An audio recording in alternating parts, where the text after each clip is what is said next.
Hello दोस्तों, स्वागत है एक बार फिर से आप सभी का हमारे इस चैनल में जिसका नाम है ऑल हिट एग्जाम।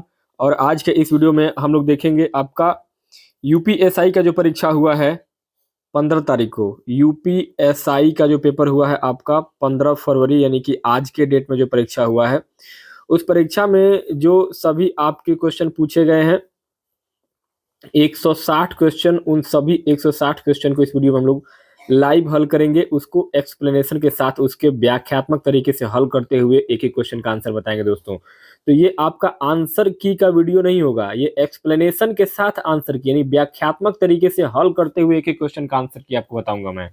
तो पूरे 160 प्रश्न का सोल्यूशन वीडियो है, आंसर की वीडियो नहीं है ये।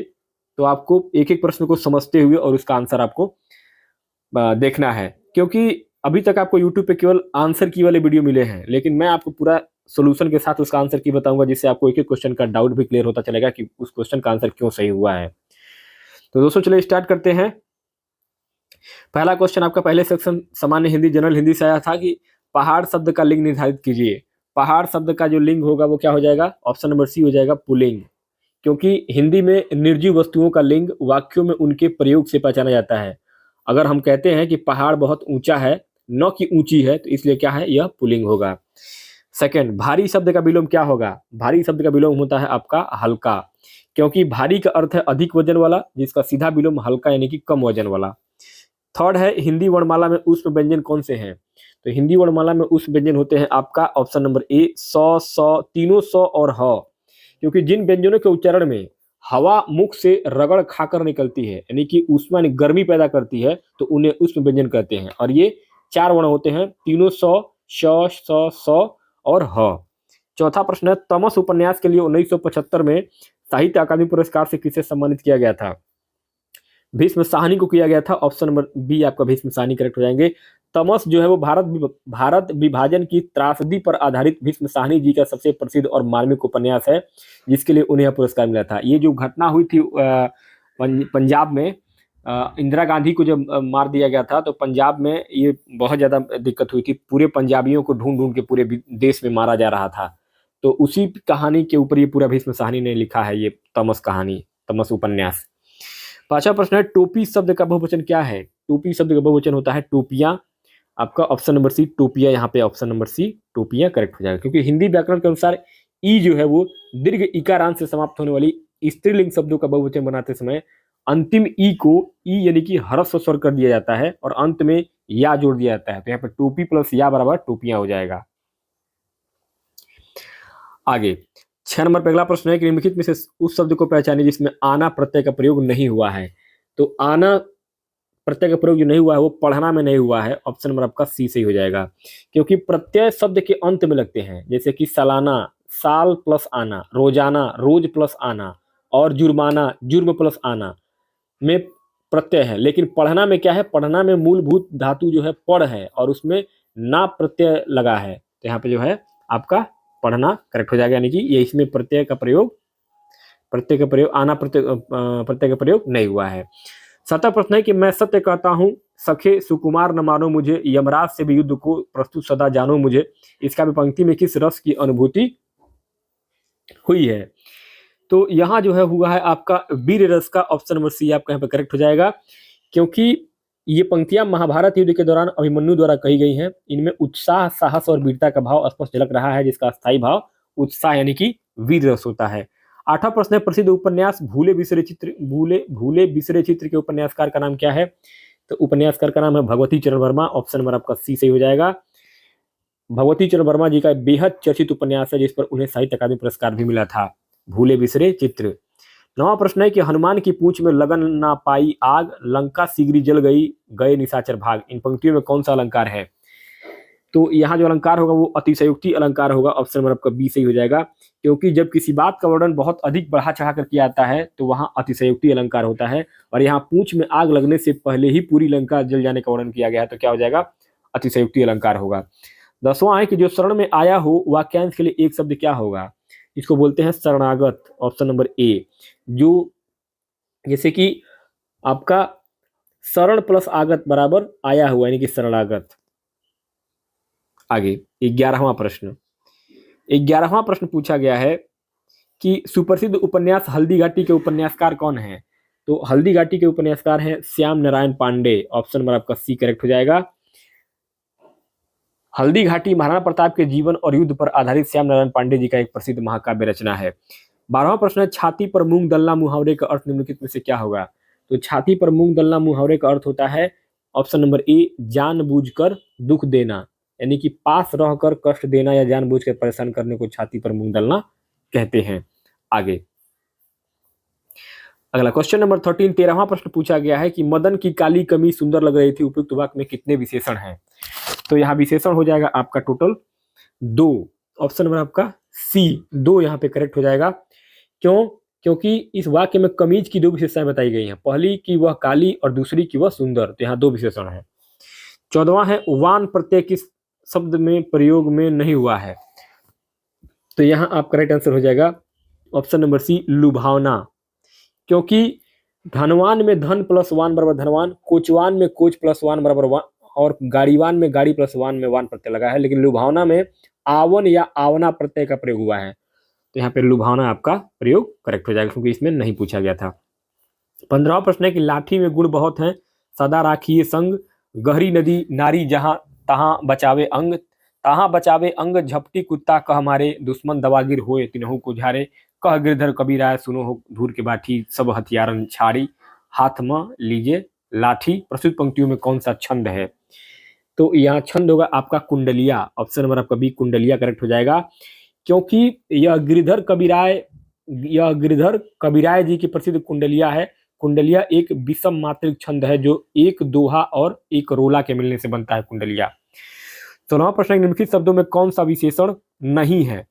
तो विशेषण जो नहीं होगा वो आपका बचपन। ऑप्शन नंबर आपका डी करेक्ट हो जाएगा, क्योंकि मीठा, पुराना और विनम्र ये तीनों जो है किसी संज्ञा की विशेषता बताते हैं, कि विशेषण है, लेकिन बचपन क्या है? एक अवस्था का नाम है, इसलिए क्या है? यह भाववाचक संज्ञा में आता है बचपन।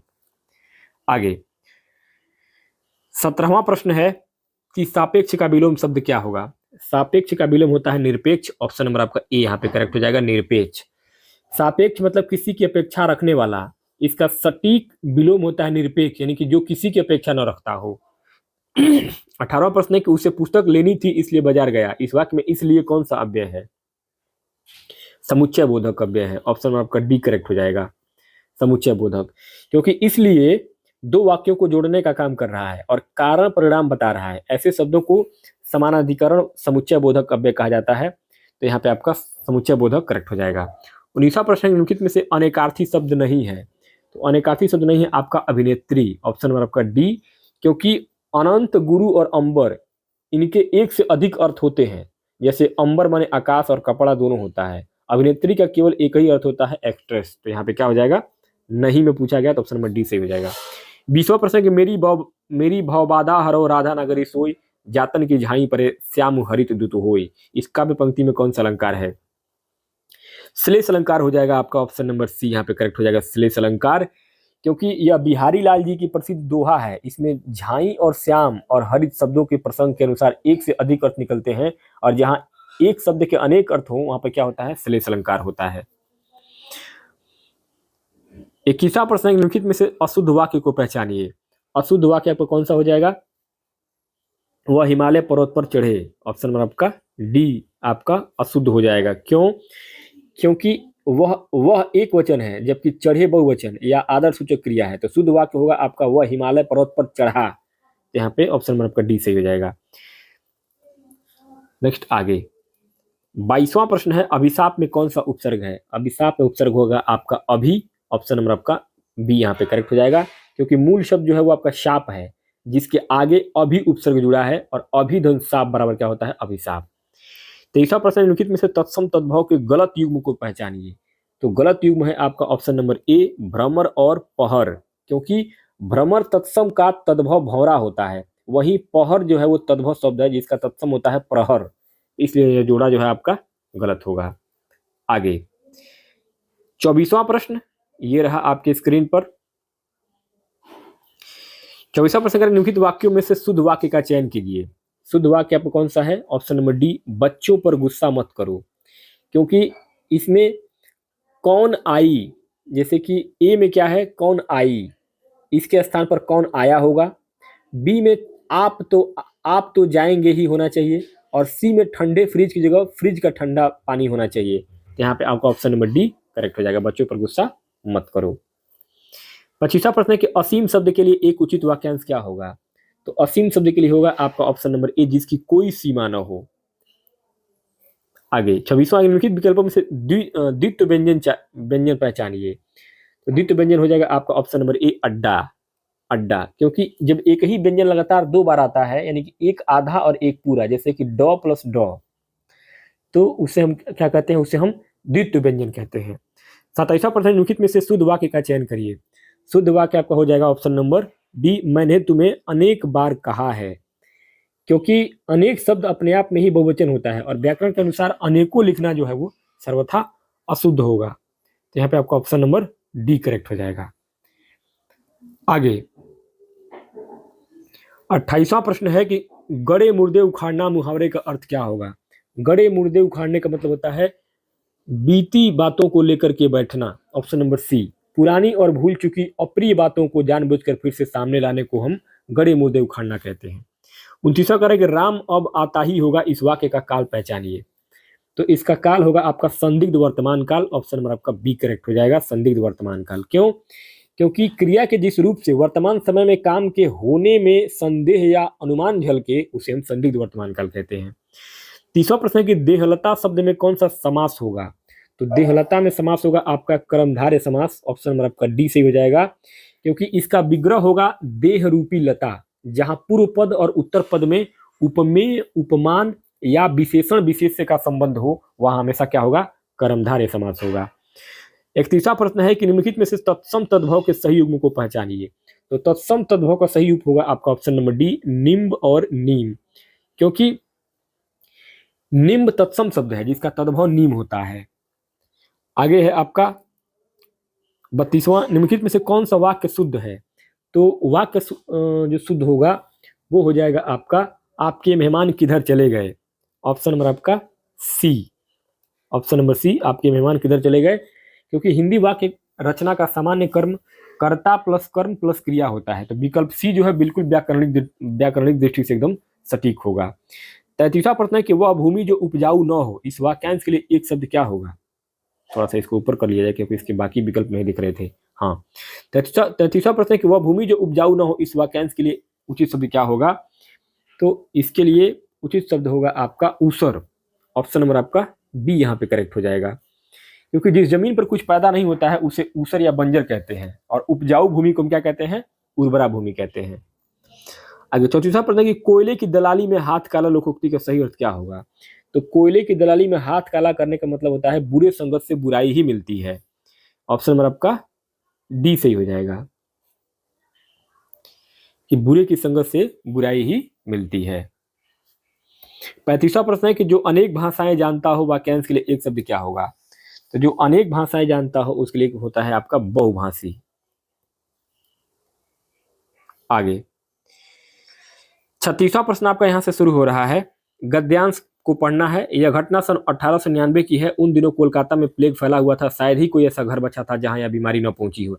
ऐसी विकट स्थिति में स्वामी विवेकानंद और उनके शिष्य रोगियों की सेवा शुश्रूषा में जुटे हुए थे। वे अपने हाथों से नगर की गलियां और बाजार साफ करते थे, और जिस घर में प्लेग का कोई मरीज होता था उसे दवा आदि देकर उसका उपचार करते थे। उसी दौरान कुछ लोग स्वामी विवेकानंद के पास आए। उनका मुखिया बोला, स्वामी जी, इस धरती पर पाप बहुत बढ़ गया है, इसलिए प्लेग की महामारी के रूप में भगवान लोगों को दंड दे रहे हैं। आप ऐसे लोगों को बचाने का यत्न कर रहे हैं, ऐसा करके आप भगवान के कार्य में बाधा डाल रहे हैं। मंडली के मुखिया की कील जैसी बातें सुनकर स्वामी जी गंभीरता से बोले, सबसे पहले तो मैं आप सब विद्वानों को नमस्कार करता हूँ। इसके बाद स्वामी जी बोले, आप यह तो जानते ही होंगे कि मनुष्य इस जीवन में अपने कर्मों के कारण कष्ट और सुख पाता है। जो व्यक्ति कष्ट से पीड़ित है और तड़प रहा है, यदि दूसरा व्यक्ति उसके घाव पर मरहम लगा देता है तो वह स्वयं ही पुण्य का अधिकारी बन जाता है। आज यदि आपके अनुसार प्लेग से पीड़ित लोग पाप के भागी हैं और हमारे कार्यकर्ता इन लोगों की मदद कर रहे हैं, तो वे पुण्य के भागी बन रहे हैं। बताइए कि इस संदर्भ में आपको क्या कहना है। उनकी बात सुनकर सभी लोग बहुत चक्के रह गए और चुपचाप सिर झुकाकर वहां से चले गए। बहुत बढ़िया दोस्तों, बहुत बेहतरीन ये आपका गद्यांश दिया गया है। इस गद्यांश में कह रहा है 36 नंबर पे, स्वामी विवेकानंद और उनके शिष्य प्लेग के समय क्या कर रहे थे। तो गद्यांश में साफ साफ लिखा हुआ है, रोगियों की सेवा कर रहे थे और गलियां साफ कर रहे थे। गद्यांश के अनुसार मंडली के मुखिया के मतानुसार प्लेग क्यों फैला था, क्योंकि ईश्वर द्वारा लोगों को दंड देने के कारण। ऑप्शन नंबर आपका सी यहाँ पे सही हो जाएगा। 38वां प्रश्न है, स्वामी विवेकानंद जी के अनुसार उनके तथा कार्यकर्ताओं के द्वारा किया गया कार्य क्या था? तो किया गया कार्य था पुण्य का कार्य। ऑप्शन नंबर आपका बी पुण्य का कार्य करेक्ट हो जाएगा। आगे 39वां प्रश्न है, कोलकाता में कौन सी महामारी फैली थी? तो कोलकाता में प्लेग महामारी फैली थी। ऑप्शन नंबर सी सही हो जाएगा। 40वां प्रश्न सॉरी 40वां प्रश्न है आपका, उपयुक्त गद्यांश का उचित शीर्षक क्या हो सकता है? तो उचित शीर्षक आपका हो जाएगा यहाँ पे पाप और पुण्य, क्योंकि गद्यांश का मूल संदेश निस्वार्थ सेवा है, लेकिन बहस पाप और पुण्य पर केंद्रित है। तो ऑफिशियल आंसर की में अक्सर सेवा या कर्म से जुड़े विकल्प को ही तरजीह दी जाती है। तो पाप और पुण्य भी हो सकता है और महामारी भी हो सकती है, तो इसको थोड़ा सा आप लोग स्टार लगाइएगा। आगे अब आते हैं 41वां प्रश्न सेक्शन 2। इसमें कह रहा है, मूल विधि संविधान और सामान्य ज्ञान में कि निम्नलिखित में से कौन सा भारतीय राज्य चीन के साथ सीमा साझा नहीं करता है? तो मणिपुर नहीं करता है। ऑप्शन नंबर ए सही हो जाएगा, क्योंकि चीन भारत के लद्दाख, हिमाचल प्रदेश, उत्तराखंड और सिक्किम और अरुणाचल प्रदेश के साथ अपनी सीमा साझा करता है। मणिपुर पूर्वोत्तर भारत का एक राज्य है जिसकी अंतर्राष्ट्रीय सीमा म्यांमार के साथ लगती है, चीन के साथ नहीं। आगे 42वां प्रश्न है कि भारत में जनहित याचिका के संदर्भ में एपिस्टोलरी ज्यूरिडिक्शन यानी कि पत्रात्मक क्षेत्राधिकार का क्या महत्व है? तो इसका मतलब होता है आपका ऑप्शन नंबर ए, यह अदालतों को पत्रों या पोस्ट कार्डों के आधार पर स्वतः कार्रवाई आरंभ करने की अनुमति देता है। देखिए, एपिस्टोलरी ज्यूरिडिक्शन यानी कि पत्रात्मक क्षेत्राधिकार न्यायपालिका का वह अधिकार है जिसके तहत यदि कोई पीड़ित व्यक्ति या संस्था सुप्रीम कोर्ट या हाई कोर्ट को अपनी समस्या केवल एक साधारण पत्र या पोस्ट कार्ड पर भी लिखकर भेज दे तो अदालत उसे जनहित याचिका यानी कि PIL मानकर उस पर कार्रवाई कर सकती है। आगे 43वां प्रश्न है, कृषि के लिए सहकारी बैंकों को पुनर्वित्त सुविधाएं कौन सी संस्था प्रदान करती है? तो ये करती है आपका नाबार्ड। ऑप्शन नंबर आपका सी यहाँ पे नाबार्ड करेक्ट हो जाएगा, क्योंकि नाबार्ड राष्ट्रीय कृषि और ग्रामीण विकास बैंक भारत में ग्रामीण विकास और कृषि क्षेत्र को ऋण यानी कर्जा उपलब्ध कराने वाली संस्था है। यह किसानों को सीधे लोन नहीं देता बल्कि सहकारी बैंकों और क्षेत्रीय ग्रामीण बैंकों को पुनर्वित्त यानी कि रीफाइनेंस सुविधा देता है, जो आगे किसानों तक पैसा पहुंचाते हैं। आगे क्वेश्चन नंबर 44, आयकर अधिनियम की धारा 270A के अनुसार आय की कम रिपोर्टिंग करने पर क्या दंड होगा? तो ये दंड होता है आपका देय कर का 50%, यानी कि ऑप्शन नंबर आपका बी, क्योंकि आयकर अधिनियम 1961 की धारा 270A के तहत यदि कोई करदाता जानबूझकर अपनी वास्तविक आय से कम आय यानी कि अंडर रिपोर्टिंग दिखाता है तो उस पर रोके गए या छुपाए गए देय कर का 50% के बराबर जुर्माना लगाया जाता है। 45वां प्रश्न है कि भारत में पर्यावरण संरक्षण को नियंत्रित करने वाला मुख्य अधिनियम निम्नलिखित में से कौन सा है? तो ये है आपका पर्यावरण संरक्षण अधिनियम 1986, क्योंकि 1984 की भयानक भोपाल गैस कांड के बाद भारत सरकार ने पर्यावरण में सुधार लाने और इसकी सुरक्षा के लिए पर्यावरण संरक्षण अधिनियम 1986 पारित किया था, और यह पर्यावरण से जुड़े अन्य सभी कानूनों के लिए एक छाता कानून यानी कि एक अम्ब्रेला लेजिस्लेशन की तरह काम करता है। आगे 46वां प्रश्न पूछा गया है, थोड़ा सा इसको और छोटा कर लिया जाए ताकि सारे क्वेश्चन साफ से दिखाई दें। हाँ, 46वां क्वेश्चन है कि उत्तर प्रदेश में तहसीलदार की प्राथमिक भूमिका क्या होती है? तो उत्तर प्रदेश में तहसीलदार की प्राथमिक भूमिका होती है राजस्व संग्रहण एवं प्रशासन, क्योंकि तहसीलदार तहसील स्तर का सबसे बड़ा राजस्व अधिकारी होता है। उसका मुख्य काम भूमि संबंधी रिकॉर्ड का रखरखाव करना, कृषि और अन्य भूमियों से राजस्व यानी टैक्स की वसूली करना और उस क्षेत्र का प्रशासनिक कार्यभार देखना। 47वां प्रश्न है कि कैम यानी कि क्रसुलेशियन एसिड मेटाबॉलिज्म पौधों में कार्बन डाइऑक्साइड रात भर इस रूप में संग्रहित होती है। तो ये होता है आपका मैलिक अम्ल के रूप में, ऑप्शन नंबर ए, क्योंकि CAM जो है ये पौधे जैसे कि कैक्टस का पौधा मुख्य रूप से सूखे और रेगिस्तानी इलाकों में पाए जाते हैं। पानी को वाष्पित होने से बचाने के लिए ये दिन के बजाय रात में अपने रंध्र यानी कि अपने छिद्र को खोलते हैं और CO2 को सोखते हैं और उसे मैलिक एसिड के रूप में स्टोर कर लेते हैं। आगे 48वां प्रश्न है कि जनसांख्यिकी संक्रमण परिवर्तन के प्रथम चरण की विशेषता क्या है? तो प्रथम चरण की विशेषता है आपका उच्च जन्म और मृत्यु दर, क्योंकि जनसांख्यिकी संक्रमण के सिद्धांत के अनुसार प्रथम चरण में समाज पिछड़ा होता है, चिकित्सा सुविधाओं की कमी के कारण बहुत अधिक मृत्यु दर होती है। इस मृत्यु दर की भरपाई के लिए लोग अधिक बच्चे पैदा करते हैं, इसलिए जन्म दर और मृत्यु दर दोनों उच्च स्तर पर बनी रहती है। 49वां प्रश्न है, भारतीय संविधान में राजनीति के निर्देशक सिद्धांतों का क्या महत्व है? तो इसका महत्व है ऑप्शन नंबर ए, ये सरकार को आर्थिक और सामाजिक नीतियां स्थापित करने के लिए दिशा निर्देश प्रदान करते हैं। क्यों, समझिएगा। देखिए, संविधान के भाग 4 में दिए गए राज्य के नीति निर्देशक तत्व किसी भी अदालत द्वारा लागू नहीं किए जा सकते हैं, लेकिन ये केंद्र और राज्य सरकारों के लिए एक नैतिक और संवैधानिक दिशा निर्देश देता है ताकि वे एक कल्याणकारी राज्य की स्थापना के लिए काम कर सकें। आगे सॉरी 50वां प्रश्न है कि कौन सी कोशिकाएं रोगजनकों की अनुक्रिया में एंटीबॉडी उत्पन्न करती है? तो ये करता है आपका लिम्फोसाइट, ऑप्शन नंबर आपका बी लिम्फोसाइट, ऑप्शन नंबर आपका ए करेक्ट हो जाएगा। क्योंकि हमारी रोग प्रतिरोधक क्षमता में बी सेल्स, बी लिम्फोसाइट का काम शरीर में घुसने वाले वायरस या बैक्टीरिया को पहचानना और उन्हें नष्ट करने के लिए एंटीबॉडी नामक प्रोटीन का निर्माण करना होता है। 51 नंबर प्रश्न है कि कौन सा संशोधन शिक्षा के अधिकार को मौलिक अधिकार बनाता है? तो ये बनाता है आपका 86वां संविधान संशोधन, ऑप्शन नंबर डी। क्योंकि वर्ष 2002 में पारित 86वें संविधान संशोधन के जरिए संविधान में अनुच्छेद 21A जोड़ा गया था। इसमें 6 से 14 वर्ष तक के सभी बच्चों के लिए मुफ्त और अनिवार्य शिक्षा की व्यवस्था को मौलिक अधिकार में जोड़ा गया था। नेक्स्ट आगे अगला 52 नंबर पर प्रश्न है कि भारतीय संविधान का निम्नलिखित में से कौन सा अनुच्छेद पंचायतों की संरचना से संबंधित है? तो पंचायतों की संरचना संबंधित होगा आपका अनुच्छेद 243C। क्यों?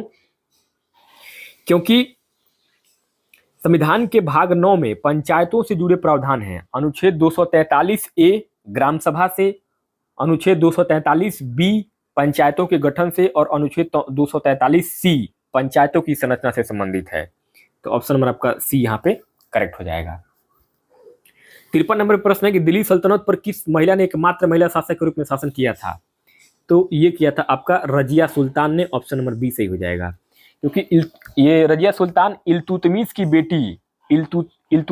बेटी रजिया सुल्तान जो है वो 1236 ईस्वी से लेकर के 1240 तक दिल्ली सल्तनत के सिंहासन पर बैठने वाली एकमात्र महिला मुस्लिम शासक थी। अगला 54 नंबर प्रश्न है कि केंद्रीय मंत्रिमंडल की बैठकों में कौन भाग ले सकता है? तो कैबिनेट मंत्री भाग ले सकते हैं, कैबिनेट के मंत्री, ऑप्शन नंबर आपका बी। क्योंकि सरकार के सभी मंत्रियों को मंत्री परिषद कहा जाता है, लेकिन मंत्रिमंडल इसका एक छोटा और प्रमुख हिस्सा होता है। मंत्रिमंडल की बैठकों में केवल कैबिनेट रैंक के मंत्री ही भाग लेते हैं। आगे 55 नंबर पर अगला प्रश्न पूछा गया है कि कंप्यूटर नेटवर्किंग सिस्टम में मैक एड्रेस को दर्शाने के लिए उपयोग की जाने वाली बिट लंबाई क्या होती है? बिट की लंबाई क्या होती है? तो ये होता है आपका 48 bit, option number B correct हो जाएगा। क्योंकि मैक का फुल फॉर्म होता है मीडिया एक्सेस कंट्रोल। तो मीडिया एक्सेस कंट्रोल एड्रेस आपके डिवाइस जैसे कि लैपटॉप या मोबाइल के नेटवर्क कार्ड का एक परमानेंट हार्डवेयर एड्रेस होता है, यानी यह 48 बिट्स यानी कि 6 बाइट का होता है। आगे 56 नंबर प्रश्न है भारत के पहले प्रधानमंत्री कौन थे? तो भारत के पहले प्रधानमंत्री थे आपके Pandit Jawaharlal Nehru, option number A. 15 अगस्त 1947 को देश के आजाद होने पर पंडित जवाहरलाल नेहरू ने भारत के प्रथम प्रधानमंत्री के रूप में शपथ लिया था। 57 नंबर प्रश्न है कि भारतीय नागरिक सुरक्षा संहिता 2023 की कौन सी धारा अनुपस्थिति में विचारण या परीक्षण का प्रस्ताव करती है? तो ये करता है धारा 356, ऑप्शन नंबर आपका ए करेक्ट हो जाएगा। क्यों?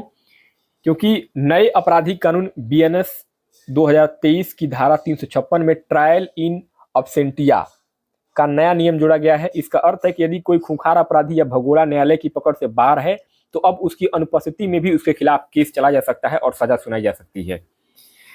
आगे 58 नंबर पर प्रश्न है कि तस्मानिया द्वीप राज्य किस देश में स्थित है? तो तस्मानिया जो है ये आपका ऑस्ट्रेलिया में है। कहाँ पे है? ऑस्ट्रेलिया में है।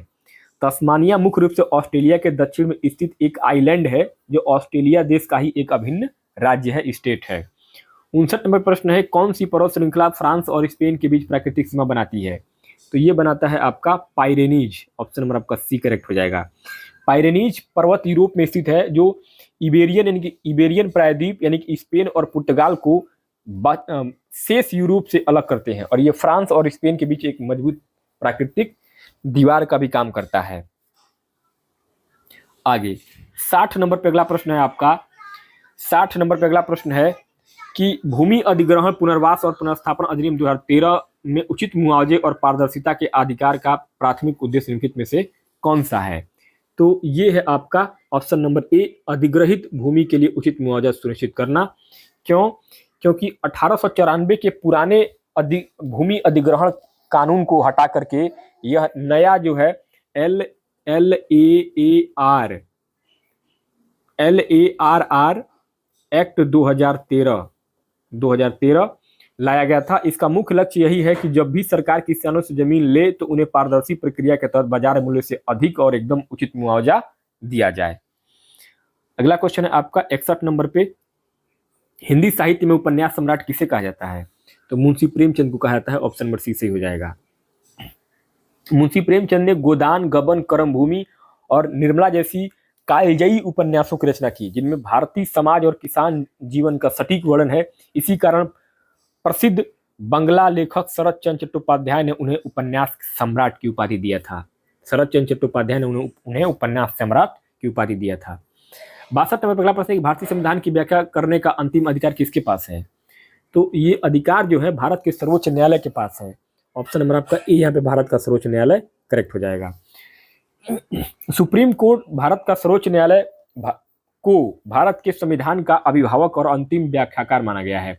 यदि संविधान के किसी भी नियम या शब्द को लेकर सरकार या नागरिकों के बीच कोई मतभेद होता है तो सुप्रीम कोर्ट का फैसला ही अंतिम माना जाता है। आगे 63 नंबर पर अगला प्रश्न है कि भूमि अधिग्रहण, पुनर्वास और पुनर्स्थापना अधिनियम 2013 के तहत सार्वजनिक निजी भागीदारी PPP परियोजनाओं में भूमि अधिग्रहण के लिए प्रभावित परिवारों से आवश्यक सहमति का न्यूनतम प्रतिशत क्या होगा? 70% होगा। ऑप्शन नंबर ए सही हो जाएगा, क्योंकि इस कानून के अनुसार अगर सरकार सीधे अपने लिए जमीन लेती है तो सहमति की जरूरत नहीं होती है, लेकिन अगर जमीन किसी सार्वजनिक निजी भागीदारी प्रोजेक्ट के लिए ली जा रही है तो कम से कम 70% भूस्वामियों की रजामंदी अनिवार्य है। 64 नंबर पर अगला प्रश्न है कि अनुच्छेद 360 के तहत जारी किए गए वित्तीय आपातकाल की घोषणा के लिए संसद के पास अनुमोदन के लिए कितना समय होता है? तो उनके लिए अनुमोदन का समय होता है आपका टोटल 2 महीने का। ऑप्शन नंबर आपका बी करेक्ट हो जाएगा, क्योंकि संविधान का अनुच्छेद 360 राष्ट्रपति को देश में वित्तीय आपातकाल लगाने की शक्ति देता है, लेकिन इसे लागू रखने के लिए जारी होने की तारीख से ठीक 2 महीने यानी कि 60 दिन के भीतर संसद, लोकसभा और राज्यसभा से इसकी मंजूरी लेना आवश्यक होता है। आगे 65 नंबर पर अगला प्रश्न पूछा गया है कि किशोर न्याय यानी कि बच्चों की देखरेख और संरक्षण अधिनियम 2015 के तहत बाल कल्याण समितियों CWC का उद्देश्य क्या है? तो इसका उद्देश्य है जरूरतमंद बच्चों के लिए देखभाल करना। ऑप्शन नंबर आपका डी सही हो जाएगा, जरूरतमंद बच्चों के लिए देखभाल और संरक्षण प्रदान करना। देखिए, बाल कल्याण समिति CWC का गठन ऐसे बच्चों के लिए किया जाता है जो अनाथ हैं, सड़क पर रहते हैं या किसी शोषण का शिकार हुए हैं। समिति का काम होता है इन्हें सजा देना नहीं, बल्कि इनकी देखभाल और पुनर्वास और सुरक्षा सुनिश्चित करना होता है। 66 नंबर पर अगला प्रश्न है कि उत्तर प्रदेश राज्य के संवैधानिक प्रमुख कौन हैं? राज्यपाल होते हैं संवैधानिक प्रमुख, क्योंकि भारत के संविधान के अनुच्छेद 153 के तहत राज्य में एक राज्यपाल होगा और अनुच्छेद 154 के अनुसार राज्य की पूरी कार्यपालिका शक्ति राज्यपाल में निहित होती है। इसलिए मुख्यमंत्री के होने के बावजूद राज्य का संवैधानिक प्रमुख हमेशा राज्यपाल होता है। आगे 67 नंबर पर अगला प्रश्न है आपका कि मोटर वाहन अधिनियम 1988 द्वारा तृतीय पक्ष के बीमा के संबंध में क्या प्रावधान है? तो इसका प्रावधान हो जाएगा आपका ऑप्शन नंबर सी, यह सभी वाहनों के लिए एक अनिवार्य है, क्योंकि सड़क सुरक्षा को ध्यान में रखते हुए मोटर व्हीकल एक्ट में यह कानून है कि सड़क पर चलने वाली हर एक गाड़ी का कम से कम थर्ड पार्टी इंश्योरेंस होना ही चाहिए, ताकि अगर गाड़ी से एक्सीडेंट हो जाए तो सामने वाले यानी कि तीसरे पक्ष के नुकसान की भरपाई बीमा कंपनी कर पाए। आगे 68 नंबर पर अगला प्रश्न 2024-25 तक भारत ने प्रत्यक्ष विदेशी निवेश FDI प्रवाह में किस क्षेत्र का नेतृत्व रहा है? तो यहां हो जाएगा आपका ऑप्शन नंबर बी, ए और बी दोनों होना चाहिए इसमें। देखिए, सेवा क्षेत्र और सूचना प्रौद्योगिकी दोनों होना चाहिए, क्योंकि सामान्यतः भारत में सेवा क्षेत्र में सर्वाधिक एफडीआई आता है, जिसमें कि बैंकिंग, बीमा, आईटी आदि सभी शामिल होते हैं। यदि यदि आईटी अलग से विकल्प हो तो विशिष्ट सरकारी आंकड़ों के आधार पर यह ए या बी हो सकता है, लेकिन ज्यादातर आधिकारिक उत्तर कुंजियां समग्र रूप से सेवा क्षेत्र को मान्यता देती हैं। तो यहाँ पे जो है आपका सेवा क्षेत्र भी हो, इसको आप स्टार लगाइएगा। इसमें देखिएगा हो सकता है कि ए भी सही होगा और बी भी सही हो सकता है।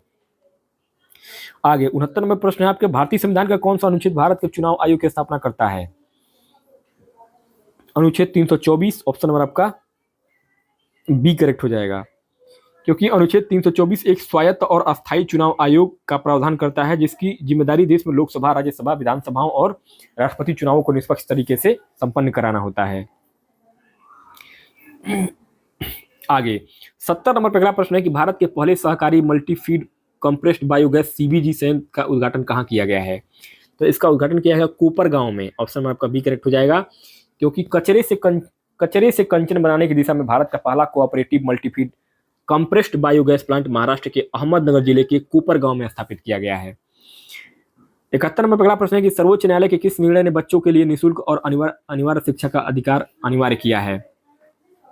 तो ये क्या है? उन्नी कृष्णन, ऑप्शन नंबर आपका बी, उन्नी कृष्णन जेपी बनाम आंध्र प्रदेश, क्योंकि 1993 के उन्नी कृष्णन केस में सुप्रीम कोर्ट ने एक ऐतिहासिक फैसला दिया था कि 14 साल तक के बच्चों को शिक्षा मिलना अनुच्छेद 21 जीवन जीने के अधिकार का ही एक हिस्सा है। इसी फैसले ने आगे चलकर 86वें संविधान संशोधन शिक्षा का अधिकार का नींव रखा था। तो ऑप्शन नंबर बी आपका करेक्ट हो जाएगा। आगे 72 नंबर पर अगला प्रश्न पूछा गया है कि निम्नलिखित में से कौन सी अखिल भारतीय सेवा नहीं है? तो सेवा जो नहीं है वो है आपका भारतीय राजस्व सेवा IRS, क्योंकि भारत में केवल 3 अखिल भारतीय सेवाएं ऑल इंडिया सर्विसेज हैं, IAS, IPS और IFOS Indian forest service. IRS जो है वो आपका इंडियन रेवेन्यू सर्विस, एक केंद्रीय सिविल सेवा central civil services group A है, अखिल भारतीय सेवा नहीं है। यहाँ पे आपका ऑप्शन नंबर डी सही हो जाएगा। अगला है आपका 73 कि भारत में स्थानीय स्वशासन की संरचना और कार्यप्रणाली से संबंधित कानून बनाने का अधिकार किसके पास है? तो इसका जो कानून बनाने का अधिकार है वो है आपका राज्य विधानमंडल के पास, ऑप्शन में आपका सी सही हो जाएगा, क्योंकि संविधान की 7वीं अनुसूची में 3 सूचियां हैं, स्थानीय शासन, पंचायतें और नगरपालिकाएं राज्य सूची का विषय है, इसलिए इससे जुड़े नियम कानून बनाने का अधिकार सिर्फ राज्य के विधानमंडल स्टेट लेजिस्लेटिव का होता है। आगे 74 नंबर पर अगला प्रश्न है, थोड़ा सा इसको छोटा किया जाए। हाँ 74 नंबर पर अगला प्रश्न है कि सूचना प्रौद्योगिकी IT अधिनियम 2000 इसके संशोधनों सहित के अंतर्गत कौन सी धारा मध्यस्थों पर सरकारी एजेंसी या न्यायालय के आदेश द्वारा सूचित किए जाने पर गैर कानूनी उपयोगकर्ता जनित सामग्री को हटाने का दायित्व डालती है? तो ये डालता है आपका ऑप्शन नंबर बी, धारा 79(3)B, क्योंकि IT एक्ट की धारा 79 सोशल मीडिया कंपनियों को यह छूट देती है कि वे यूजर्स की पोस्ट के लिए जिम्मेदार नहीं होंगे, लेकिन धारा 79(3)B भी यह कहती है कि यदि कोर्ट या सरकार उन्हें किसी गैर कानूनी पोस्ट की जानकारी देती है तो उन्हें तुरंत उस पोस्ट को डिलीट करना होगा। आगे 75 नंबर पर अगला प्रश्न है कि भारत में विपरीत दिशा में चलने वाले वाहनों या यातायात को अलग करने वाली लेन मार्किंग अंकन का रंग क्या होता है? तो उनका रंग होता है पीला, ऑप्शन नंबर आपका ए करेक्ट हो जाएगा, पीला, क्योंकि भारतीय सड़क मानकों के अनुसार जब दो तरफा ट्रैफिक अपोजिट डायरेक्शन एक ही सड़क पर चल रहा है तो उन्हें बांटने के लिए सड़क के बीचों बीच पीली येलो रंग की लाइन खींची जाती है। क्षेत्र का निम्नलिखित में से किसके पास चुनाव याचिका को सुलझाने का अधिकार है? तो सुलझाने का जो अधिकार है ये है आपका उच्च न्यायालय के पास, ऑप्शन नंबर आपका डी करेक्ट हो जाएगा, क्योंकि जनप्रतिनिधित्व अधिनियम 1951 के तहत अगर किसी चुनाव की निष्पक्षता या परिणामों पर कोई विवाद होता है तो उसकी सीधी सुनवाई उस राज्य के उच्च न्यायालय में होती है। चुनाव आयोग का काम चुनाव कराना है, मुकदमों का निपटारा करना नहीं होता है। 77 होगा आपका कौन सा मौलिक अधिकार व्यक्तियों को मानव तस्करी, जबरन श्रम और बाल श्रम से सुरक्षा प्रदान करता है? तो ये करता है शोषण के विरुद्ध अधिकार, ऑप्शन नंबर ए सही हो जाएगा, क्योंकि संविधान के अनुच्छेद 23 और 24 में शोषण के विरुद्ध अधिकार राइट अगेंस्ट एक्सप्लोरेशन दिया गया है। अनुच्छेद 23 इंसानों की खरीद फरोख्त और बेगार यानी कि जबरन काम पर रोक लगाता है, जबकि अनुच्छेद 24 कारखानों में बाल श्रम को रोकता है। आगे 78 नंबर पर अगला प्रश्न है आपका कि निम्नलिखित में से कौन विद्रोहियों के एकमात्र योग्य सेनापति माने गए थे? तो ये माने गए थे सी नाना साहेब, तात्या टोपे और लक्ष्मीबाई। क्योंकि 1857 के प्रथम स्वतंत्रता संग्राम में यह तीनों लोग अंग्रेजों के लिए सबसे बड़ी चुनौती साबित हुए थे। अंग्रेज कमांडर ह्यूम रोज ने रानी लक्ष्मीबाई के लिए कहा था कि विद्रोहियों में वो अकेली मर्द यानी कि योग्य सेनापति थी। आगे 79 नंबर पहला प्रश्न, किस भारतीय शहर को उसके ऑटोमोबाइल उद्योग के कारण भारत का डेट्राइट कहा जाता है? तो ये कहा जाता है चेन्नई को। ऑप्शन नंबर आपका सी सही हो जाएगा। क्योंकि जिस तरह अमेरिका का डेट्राइट शहर कार और वाहन निर्माण का दुनिया का सबसे बड़ा केंद्र है, उसी प्रकार भारत में चेन्नई, तमिलनाडु में भारी संख्या में ऑटोमोबाइल फैक्ट्रियां मौजूद हैं, इसलिए चेन्नई को भारत का डेट्राइट कहा जाता है। 80 नंबर पर अगला प्रश्न है कि लैंगिक अपराधों से बालकों का संरक्षण अधिनियम पास्को 2012 विशेष रूप से किस आयु वर्ग की रक्षा करता है? तो ये रक्षा करता है 0 से 18 वर्ष। ऑप्शन नंबर आपका सी से 0 से 18 वर्ष। क्योंकि पास्को एक्ट 2012 की धारा 2D स्पष्ट रूप से कहती है कि बच्चे से तात्पर्य उस व्यक्ति से है जिसने 18 वर्ष की आयु पूरी नहीं की है। यह कानून 18 साल से कम उम्र के सभी बच्चों, चाहे लड़का हो या लड़की, उनके यौन उत्पीड़न से बचाने के लिए बनाया गया है। आगे अब आपका अगला सेक्शन नंबर 3 पार्ट 3 में संख्यात्मक एवं मानसिक योग्यता परीक्षा, न्यूमेरिकल और मेंटल एबिलिटी टेस्ट यहाँ से शुरू होता है। 81 नंबर प्रश्न पूछा गया कि 55 मजदूरों की एक टीम 36 दिनों में एक पुल बना सकती है। 10 मजदूरों को पूरा पुल बनाने में कितना समय लगेगा? बहुत सिंपल क्वेश्चन है दोस्तों। यहाँ पे आप जब इसको हल करेंगे तो यहाँ पे राइट आंसर आपका ऑप्शन नंबर सी 198 दिन आएगा। कैसे आ जाएगा? देखिए यहाँ पे आपका इसका सूत्र होता है M1 D1 बराबर M2 D2। इसी में इसको रख देना है। यहाँ मजदूर M1 है और D आपका दिन है, तो यहाँ पे आपका 55 मजदूर 55 गुणे 36 बराबर हो जाएगा 10 गुणे D2। तो ये हो जाएगा आपका D2 बराबर हो जाएगा D2 बराबर 55 गुणे 36, ये हो जाएगा आपका 1980 बटे में आपका आ जाएगा 10। इसको काट देंगे तो आपका 0 से 0 कट जाएगा, 1 से तो ये आपका 198, यही आपका राइट आंसर आ जाएगा 198 दिन। आगे 82 कह रहा है कि ए और बी एक व्यवसाय में क्रमशः 8000 और 4000 का निवेश करते हैं। यदि कुल लाभ 6000 है तो लाभ में एक का हिस्सा ज्ञात करिए। बहुत सिंपल है, लाभ को हमेशा निवेश के अनुपात में बांटा जाता है। तो ए और बी के निवेश का अनुपात क्या है?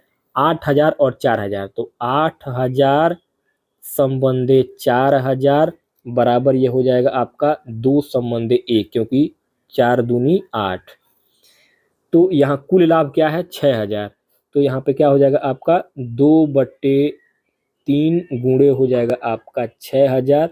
अब इसको काट देंगे, 3 दूनी 6, तो आपका 2 दूनी 4, यही 4000 रुपया आपका यहाँ पे राइट आंसर क्या हो जाएगा? 4000 रुपया। 4000 कहाँ है? ऑप्शन नंबर डी में है। 4000 रुपया आपका करेक्ट हो जाएगा। आगे 83 नंबर पे अगला प्रश्न पूछा गया है, कौन सा? गणित का। ये रहा 83 नंबर पे। नीरज अपनी घड़ी इस तरह रखता है कि दोपहर 12 बजे मिनट की सुई उत्तर दिशा की ओर इशारा करती है, दोपहर 3:30 बजे घंटे की सुई किस दिशा में इशारा करेगी? तो दोस्तों यहाँ पे आपका क्या हो जाएगा? देखिए हमें इसका आंसर होगा आपका दक्षिण पूर्व। लेकिन कैसे होगा समझिए। देखिए 12 बजे दोनों सुइयां अंक 12 पर होती हैं, जो उत्तर दिशा यानी कि नॉर्थ दिशा दिखा रही है। 3:30 बजे घंटे की सुई 3 और 4 के ठीक बीच में होगी। चूंकि 3 का अंक पूर्व यानी कि ईस्ट और 6 का अंक दक्षिण यानी कि साउथ में होता है, इसलिए 3 और 4 के बीच की जो दिशा होगी वो आपका दक्षिण पूर्व साउथ ईस्ट होता है। घड़ी का सुई बनाइएगा तो आपको खुद ही अंदाजा लग जाएगा। 84 नंबर प्रश्न दिया गया कि नीचे दिया गया समीकरण इस समय गलत है। तो ये जो समीकरण दिया गया है ये गलत है। कैसे गलत होगा?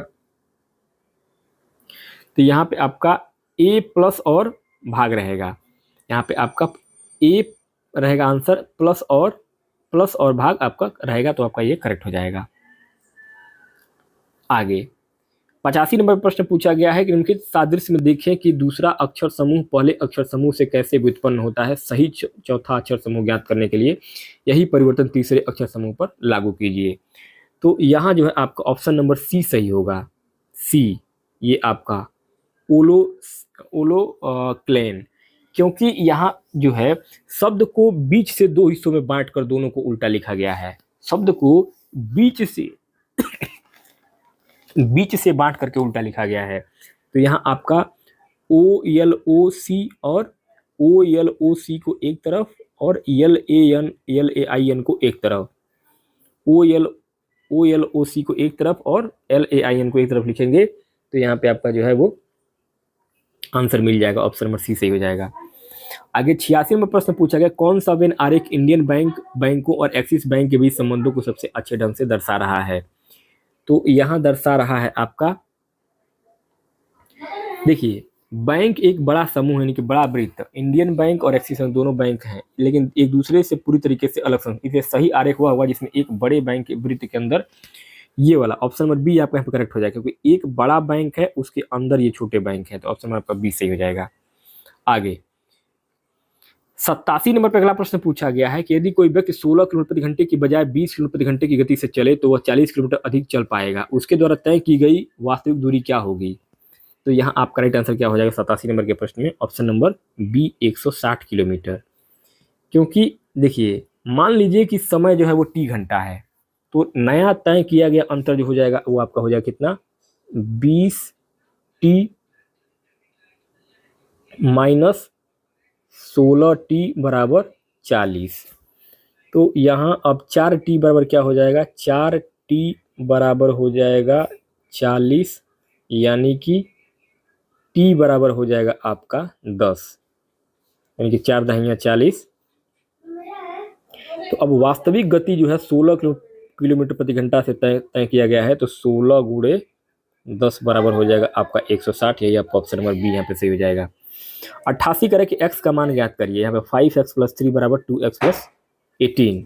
तो यहाँ x का मान जो है वो बहुत सिंपल है दोस्तों, यहाँ पे आपका राइट आंसर क्या आ जाएगा, राइट आंसर आएगा आपका ऑप्शन नंबर डी 5। कैसे, देखिए यहाँ पे 5x माइनस 2x बराबर हो जाएगा आपका 18 माइनस 3, तो ये हो जाएगा, जब इसको हल करेंगे तो ये हो जाएगा आपका 3x बराबर 15, इसलिए x बराबर क्या हो जाएगा आपका 5, यानी कि 3 × 5 = 15। ठीक है, चलिए आगे 89 कराए कि x माइनस वाई बराबर 49 और एक्स वाई बराबर 64 है, तो x² + y² का मान ज्ञात करिए। कलर को चेंज कर दे, क्या नीला कर देते हैं, हाँ। तो यहाँ पे जो है आपका 89 नंबर के प्रश्न को जब हल करेंगे तो यहाँ पे राइट आंसर आपका ऑप्शन नंबर सी आएगा, 2559। कैसे आएगा,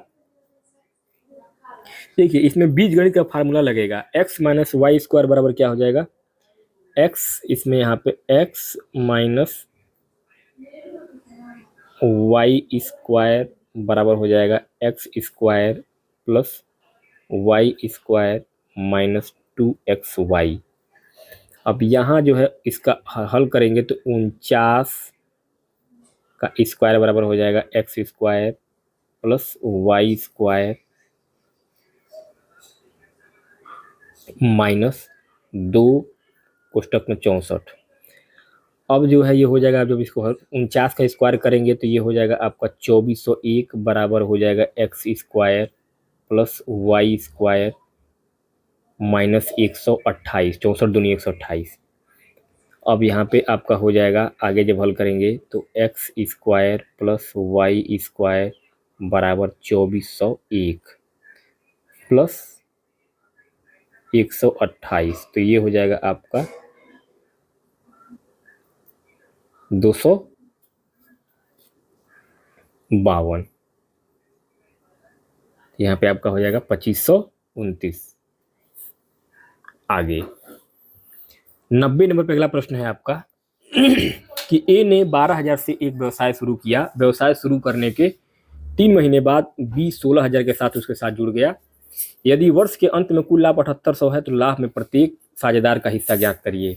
तो यहाँ 90 नंबर के प्रश्न में जो है आपका राइट आंसर हो जाएगा ऑप्शन नंबर डी, ए का हिस्सा 3900 और बी का हिस्सा 3900 आएगा।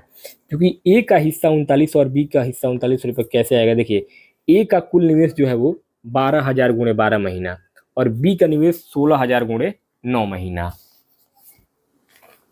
तो यहाँ पे जो है अनुपात जो निकालेंगे तो वो आपका हो जाएगा 12,000 × 12 संबंधे 16,000 गुणे 9 बराबर, ये जब इसको हल करेंगे तो ये आ जाएगा आपका 144 संबंधे 144 बराबर 1 संबंधे 1। तो यहाँ पे आपका ऑप्शन नंबर डी जो है बिल्कुल सही हो जाएगा। 91 का रहा है कि एक्स और वाई क्रमशः 1200 और 2400 की पूंजी के साथ एक व्यवसाय शुरू करते हैं। व्यवसाय शुरू करने के 6 महीने बाद जेड 1800 रुपये के साथ जुड़ जाता है और प्रबंधक के वेतन के रूप में वार्षिक लाभ का 10% भी प्राप्त करता है। वर्ष का कुल लाभ जेड का वेतन देने से पहले 7200 है। जेड को प्राप्त अंतिम राशि ज्ञात करिए। तो यहाँ हो जाएगा आपका राइट आंसर 2016। ऑप्शन नंबर आपका डी यहाँ पे करेक्ट हो जाएगा, क्योंकि देखिए यहाँ जेड का वेतन 7200 का 10%, तो 7200 का 10% जो है वो आपका हो जाएगा कितना, 720 रुपया। तो बचा हुआ लाभ क्या हो जाएगा, 7200 में से हम माइनस कर देंगे 720, तो ये हो जाएगा आपका 6480 रुपया। अब इसमें पूंजी का अनुपात x संबंधे y संबंधे z के अनुपात में, तो यहाँ पे x संबंधे y संबंधे z के अनुपात अगर करेंगे तो आपका 1200 गुणे 12 संबंधे 2400 गुणे 12 संबंधे 1800 गुणे 6 तीनों का। तो अब ये हो जाएगा आपका 144 संबंधे 288 संबंधे 108 बराबर ये हो जाएगा 4 संबंधे 8 संबंधे 3। अब ये हो जाएगा आपका जेड का जो लाभ होगा जेड का वो हो जाएगा आपका 3/15 गुणे 6480 बराबर जब काटेंगे तो ये हो जाएगा आपका 1296 रुपया। अब जेड की कुल कमाई जो है वेतन में से यानी कि 720 रुपया और प्लस उसका लाभ यानी कि 1296 बराबर ये हो जाएगा आपका 2016। यही आपका 2016 यहाँ पे कहाँ है, ऑप्शन नंबर आपका डी यहाँ पे करेक्ट हो जाएगा। आगे 92 नंबर पर अगला प्रश्न पूछा गया है कि निम्नलिखित में से कौन सी संख्या 347 का स्क्वायर माइनस 289 को पूर्णतः विभाजित नहीं करेगी। तो नहीं करेगी आपका ऑप्शन नंबर सी 50। कैसे नहीं करेगी, देखिए 347 माइनस इसका वर्ग जब करेंगे 347 का स्क्वायर माइनस 17 का स्क्वायर बराबर हो जाएगा आपका 347 माइनस 17, एक कोष्टक में हो जाएगा और फिर ये आपका हो जाएगा 347 प्लस 17 एक कोष्टक में। ए स्क्वायर प्लस बी स्क्वायर का सूत्र है ये।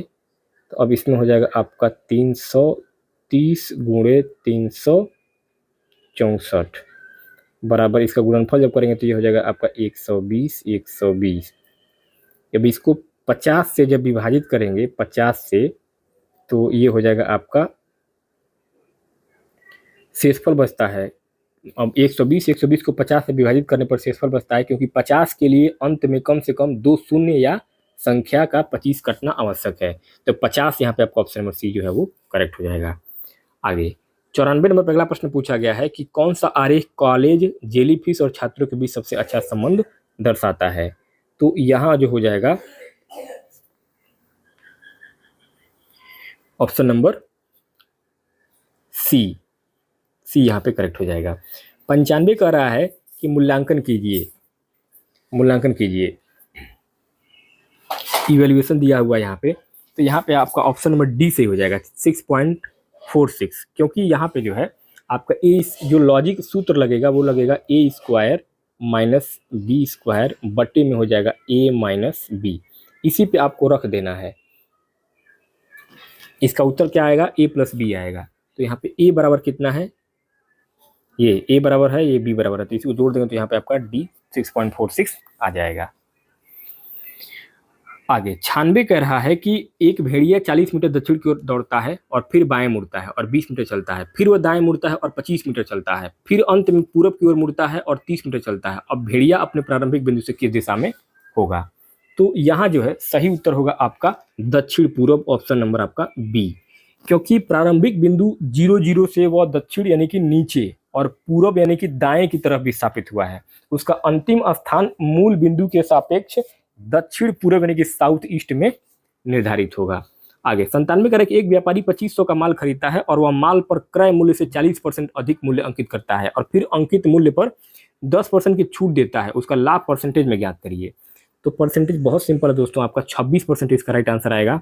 ऑप्शन नंबर आपका डी यहाँ पे करेक्ट हो जाएगा। कैसे, देखिए यहाँ पर जो है आपका प्रभावी प्रतिशत का फार्मूला जो है वो हो जाएगा आपका x प्लस वाई बटे 100, जहाँ x जो है वो प्लस 40% वृद्धि है, x जो है वो आपका प्लस 40% वृद्धि है और y बराबर क्या है, माइनस 10% छूट है। y जो है वो आपका माइनस 10% छूट है। तो यहाँ क्या हो जाएगा आपका, सूत्र में रखेंगे 40 माइनस 10 माइनस 40 गुणे 10 बटे 100। अब इसको 0 से 0 काट देंगे। अब यहाँ पे ये हो जाएगा आपका 30 माइनस 4 बराबर 26%। आपका राइट आंसर हो जाएगा ऑप्शन नंबर डी। आगे 98 प्रश्न है कि 3 नल ए, बी और सी एक ओवर हेड टैंक को क्रमशः 60 घंटे, 70 घंटे और 50 घंटे में भर सकते हैं। तीनों नल 10 घंटे के लिए खोले जाते हैं और फिर बी और सी को बंद कर दिया जाता है। शेष टैंक को भरने में ए को कितना समय लगेगा? तो यहाँ जो है आपका 29 सही 3/7, 29 सही 3/7 यानी कि आपका जो है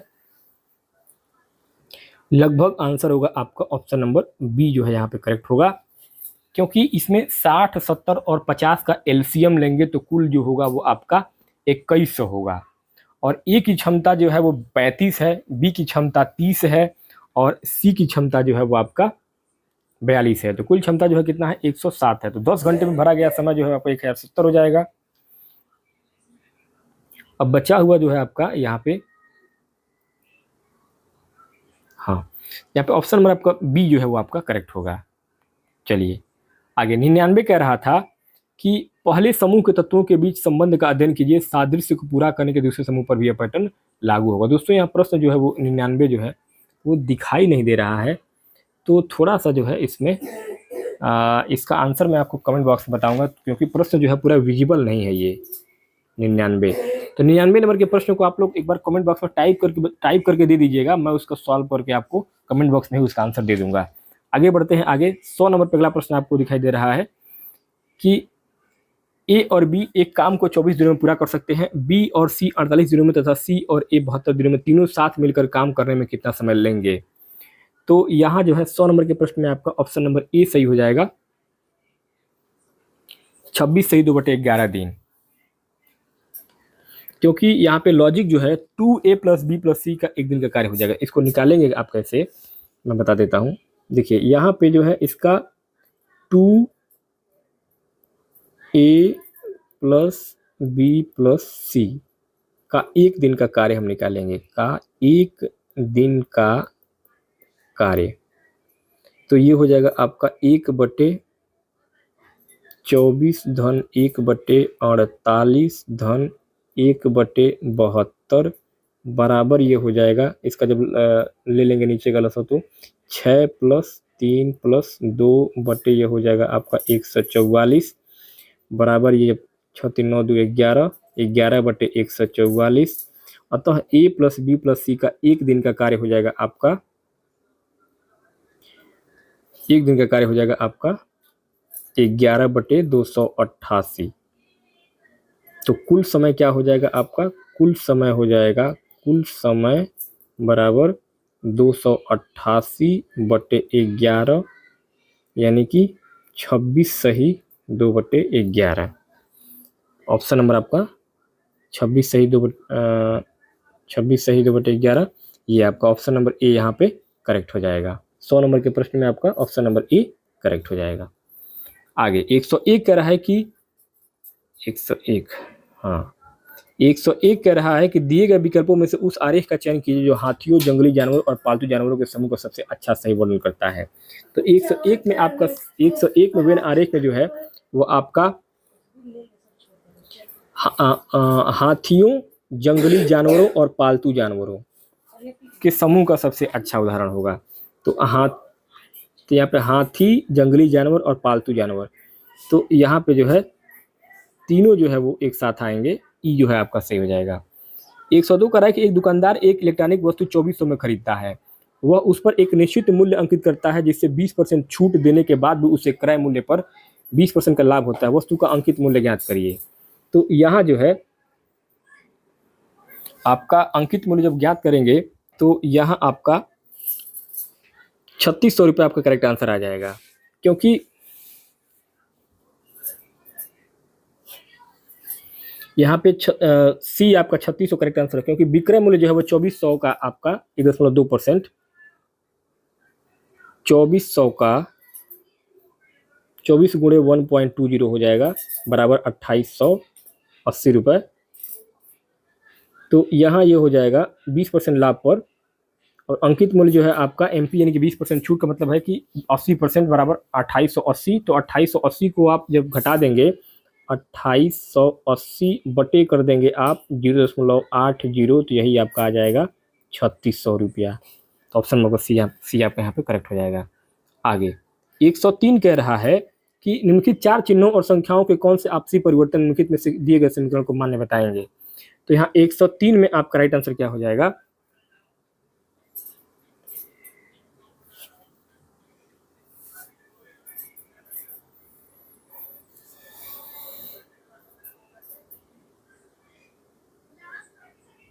एक सौ तीन में आपका राइट आंसर हो जाएगा ऑप्शन नंबर आपका बी। आगे 104 कह रहा था कि दो उम्मीदवारों पी और क्यू को चुनाव में क्रमशः 35% और 55% वोट मिले हैं। यदि कुल वोटों की संख्या 25 होती तो क्यू को पी से कितने अधिक वोट मिले होंगे। तो यहाँ जो है आपका डी हो जाएगा 500। इसको हल करेंगे तो आपको आंसर मिल जाएगा। आगे 105 कह रहा था कि निम्नलिखित में से कौन सा शब्द इंडिपेंडेंस शब्द के अक्षरों से नहीं बनाया जा सकता है। तो ऑप्शन नंबर ए सही हो जाएगा प्राइज जो है वो आपका नहीं बन पाएगा, क्योंकि प्राइज में आर का उपयोग हुआ है और आर इसमें कहीं भी नहीं है। आगे 106 कह रहा है कि 2.4 और 1.2 और 0.6 का HCF ज्ञात करिए। तो ये हो जाएगा आपका ऑप्शन नंबर बी 0.6, क्योंकि जो इसमें क्या हो जाएगा 24/10, ये देखिए इन्होंने सवाल लगाया भी है 12/10 और 6/10। तो ये आपका इसको जब काटेंगे तो आपका ये हो जाएगा 0.6। इसका जब एलसीएम लेंगे तो ये 6/10 हो जाएगा, तो 3/5 यानी कि आपका 0.6 करेक्ट हो जाएगा। 107 कह रहा है कि दो छात्रों ने एक परीक्षा दी, एक छात्र ने दूसरे से 18 अंक अधिक प्राप्त किए और उसके अंक उन दोनों के अंकों के योग का 65% था। उनके अंक क्या थे। तो यहाँ 107 नंबर क्वेश्चन में आपका राइट आंसर क्या हो जाएगा, डी 21 और 39, क्योंकि अगर एक को कुल का 65% मिला तो दूसरे को 35% मिला होगा। तो 65% माइनस 35% बराबर 30%, जो कि 18 अंकों के बराबर है। तो कुल जो है आपका 100% बराबर 18/30 गुणे 100, 0 से 0 कट जाएगा, 3 6 के 18, 6 गुणे 7, तो ये आपको हो जाएगा 14 60, तो ये आपका 60 आ जाएगा। तो पहले के अंक का 60 का 65%, तो 60 का 65% जब निकालेंगे तो ये हो जाएगा आपका 39, और दूसरे के 60 का 35%, दूसरे के 60 का 35% निकालेंगे तो ये हो जाएगा आपका 21%। तो ये 21 और 39 आपका करेक्ट हो जाएगा। आगे 108 कह रहा है कि 45,000 के मूलधन पर 5% प्रतिवर्ष साधारण ब्याज की दर से 4 वर्षों के बाद कुल राशि क्या होगी। तो इसको जब हल करेंगे तो यहाँ पे आपका राइट आंसर क्या हो जाएगा,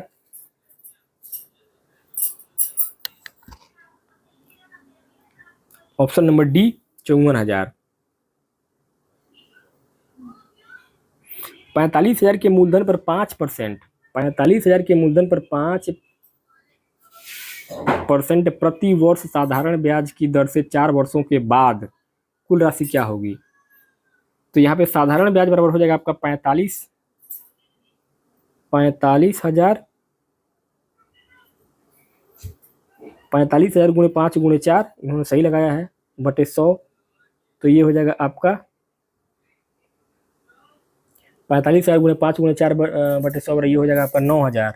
अच्छा, यही इन्होंने मिस्टेक किया है, 9,000। और कुल राशि जो है आपका 45,000 और प्लस 9,000, कुल राशि क्या होगी? तो 45,000 प्लस 9,000 जोड़ेंगे नहीं, तब जाके 54,000 रुपया हो जाएगा। ऑप्शन आपका डी सही हो जाएगा। आगे 109 109 करेक्ट। रंजीत ने सुबह जूस की एक बोतल का 2/5 हिस्सा और दोपहर में 1/5 हिस्सा पिया, उसने कुल कितना जूस पिया होगा?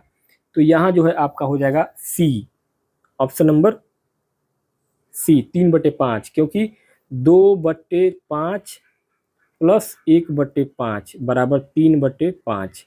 तो ये आपका हो जाएगा ऑप्शन नंबर सी करेक्ट हो जाएगा।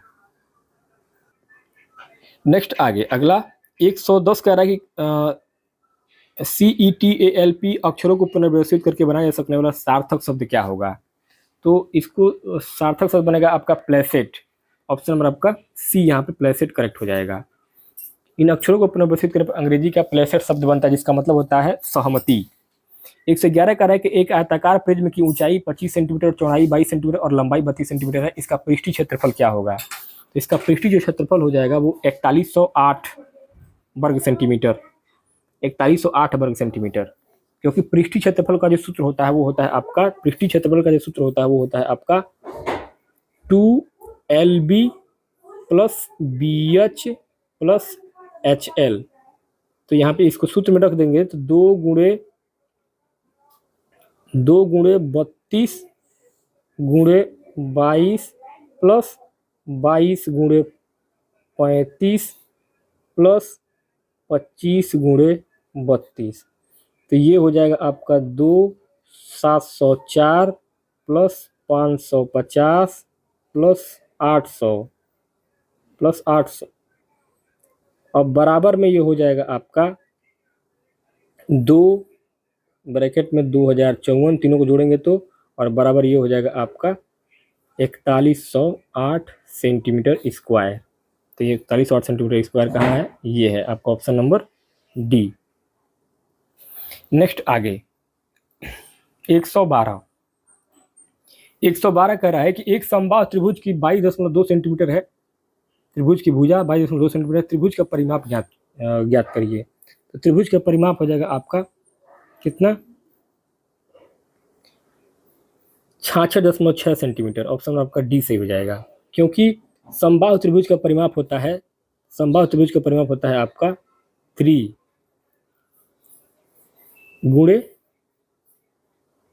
3x बराबर हो जाएगा आपका 3 गुणे 22.2, तो 22 या 66.6 सेंटीमीटर आपका यहाँ पे करेक्ट हो जाएगा। आगे 113 जो प्रश्न था, इसमें था कि हैप्जार्ड शब्द के अक्षरों से क्या नहीं बनाया सकता था? तो यहाँ पे जो है,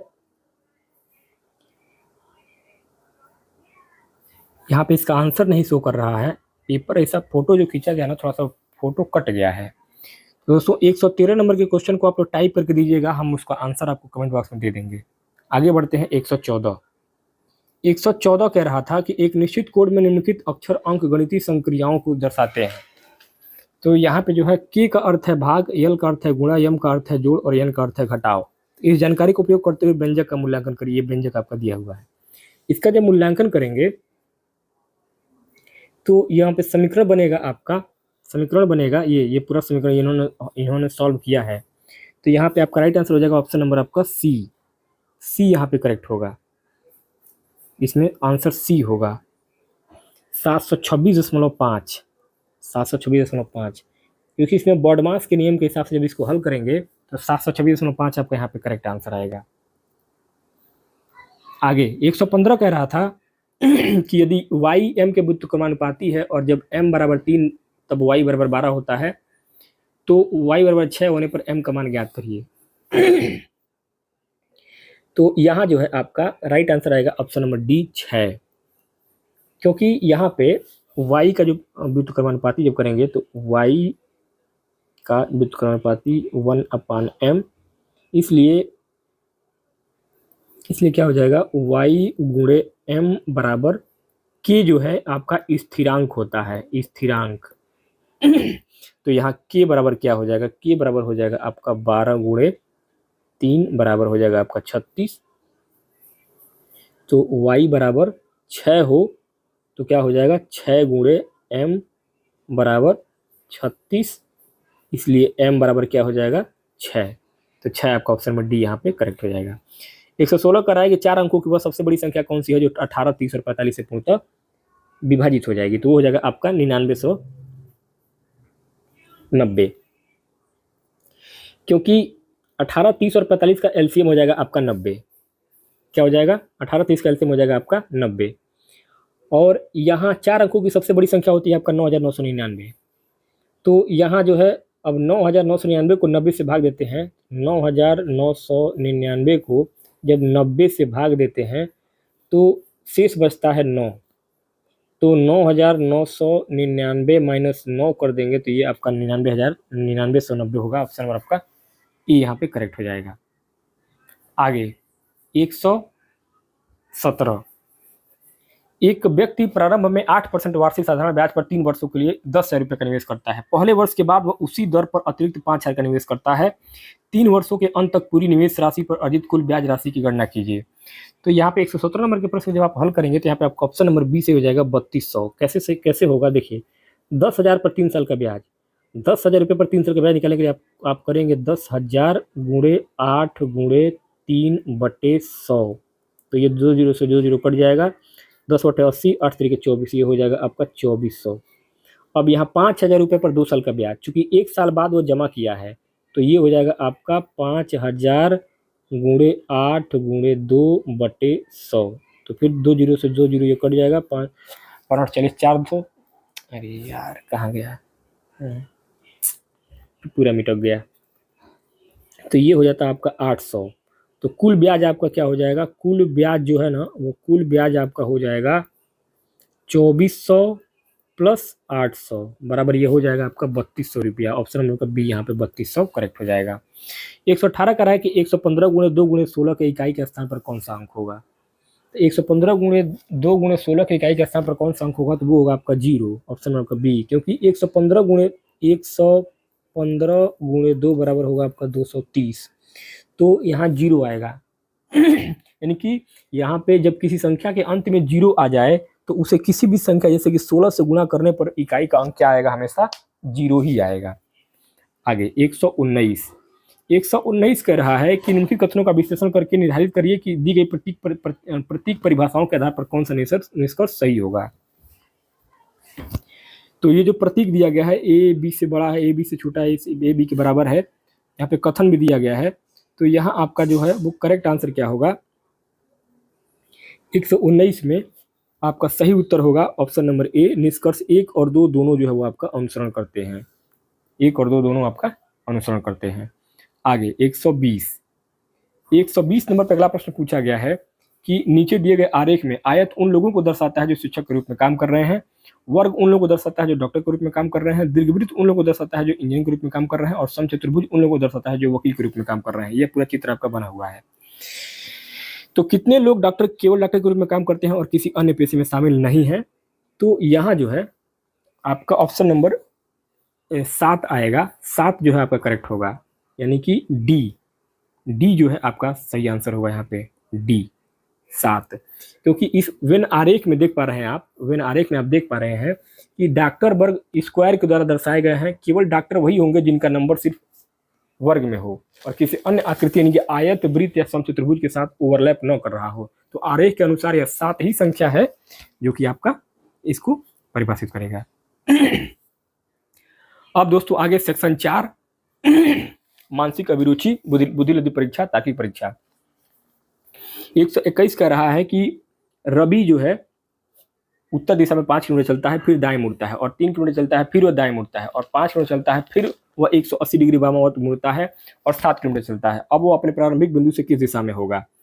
तो यहाँ जो है प्रारंभिक बिंदु से उत्तर 5 किलोमीटर, फिर दाएं मुड़कर 3 किलोमीटर, फिर दाएं मुड़कर 5 किलोमीटर। यहाँ वो प्रारंभिक बिंदु के ठीक पूर्व होगा, यानी कि यहाँ पे आप करेक्ट आंसर हो जाएगा ऑप्शन नंबर डी, उत्तर पूर्व में वो होगा, उत्तर पूर्व में। आगे है 122 कह रहा है कि दी गई वर्णमाला श्रृंखला में लुप्त पद ज्ञात करिए। यहाँ पे लुप्त पद ज्ञात करना है। तो लुप्त पद आपका हो जाएगा, देखिए अक्षरों की पोजीशन। सबसे पहले आप हल करने के लिए आपको इसे A B C D E F G H I J K L M N O P Q R S T U V W X Y Z. यहाँ पे 1 2 3 4 5 6 7 8 9 10 11 12, ये पूरा क्रमांक आपको याद होना चाहिए कि कौन सा जो है अंक ए बी सी डी कहाँ पर है, तभी आप ये हल कर पाएंगे।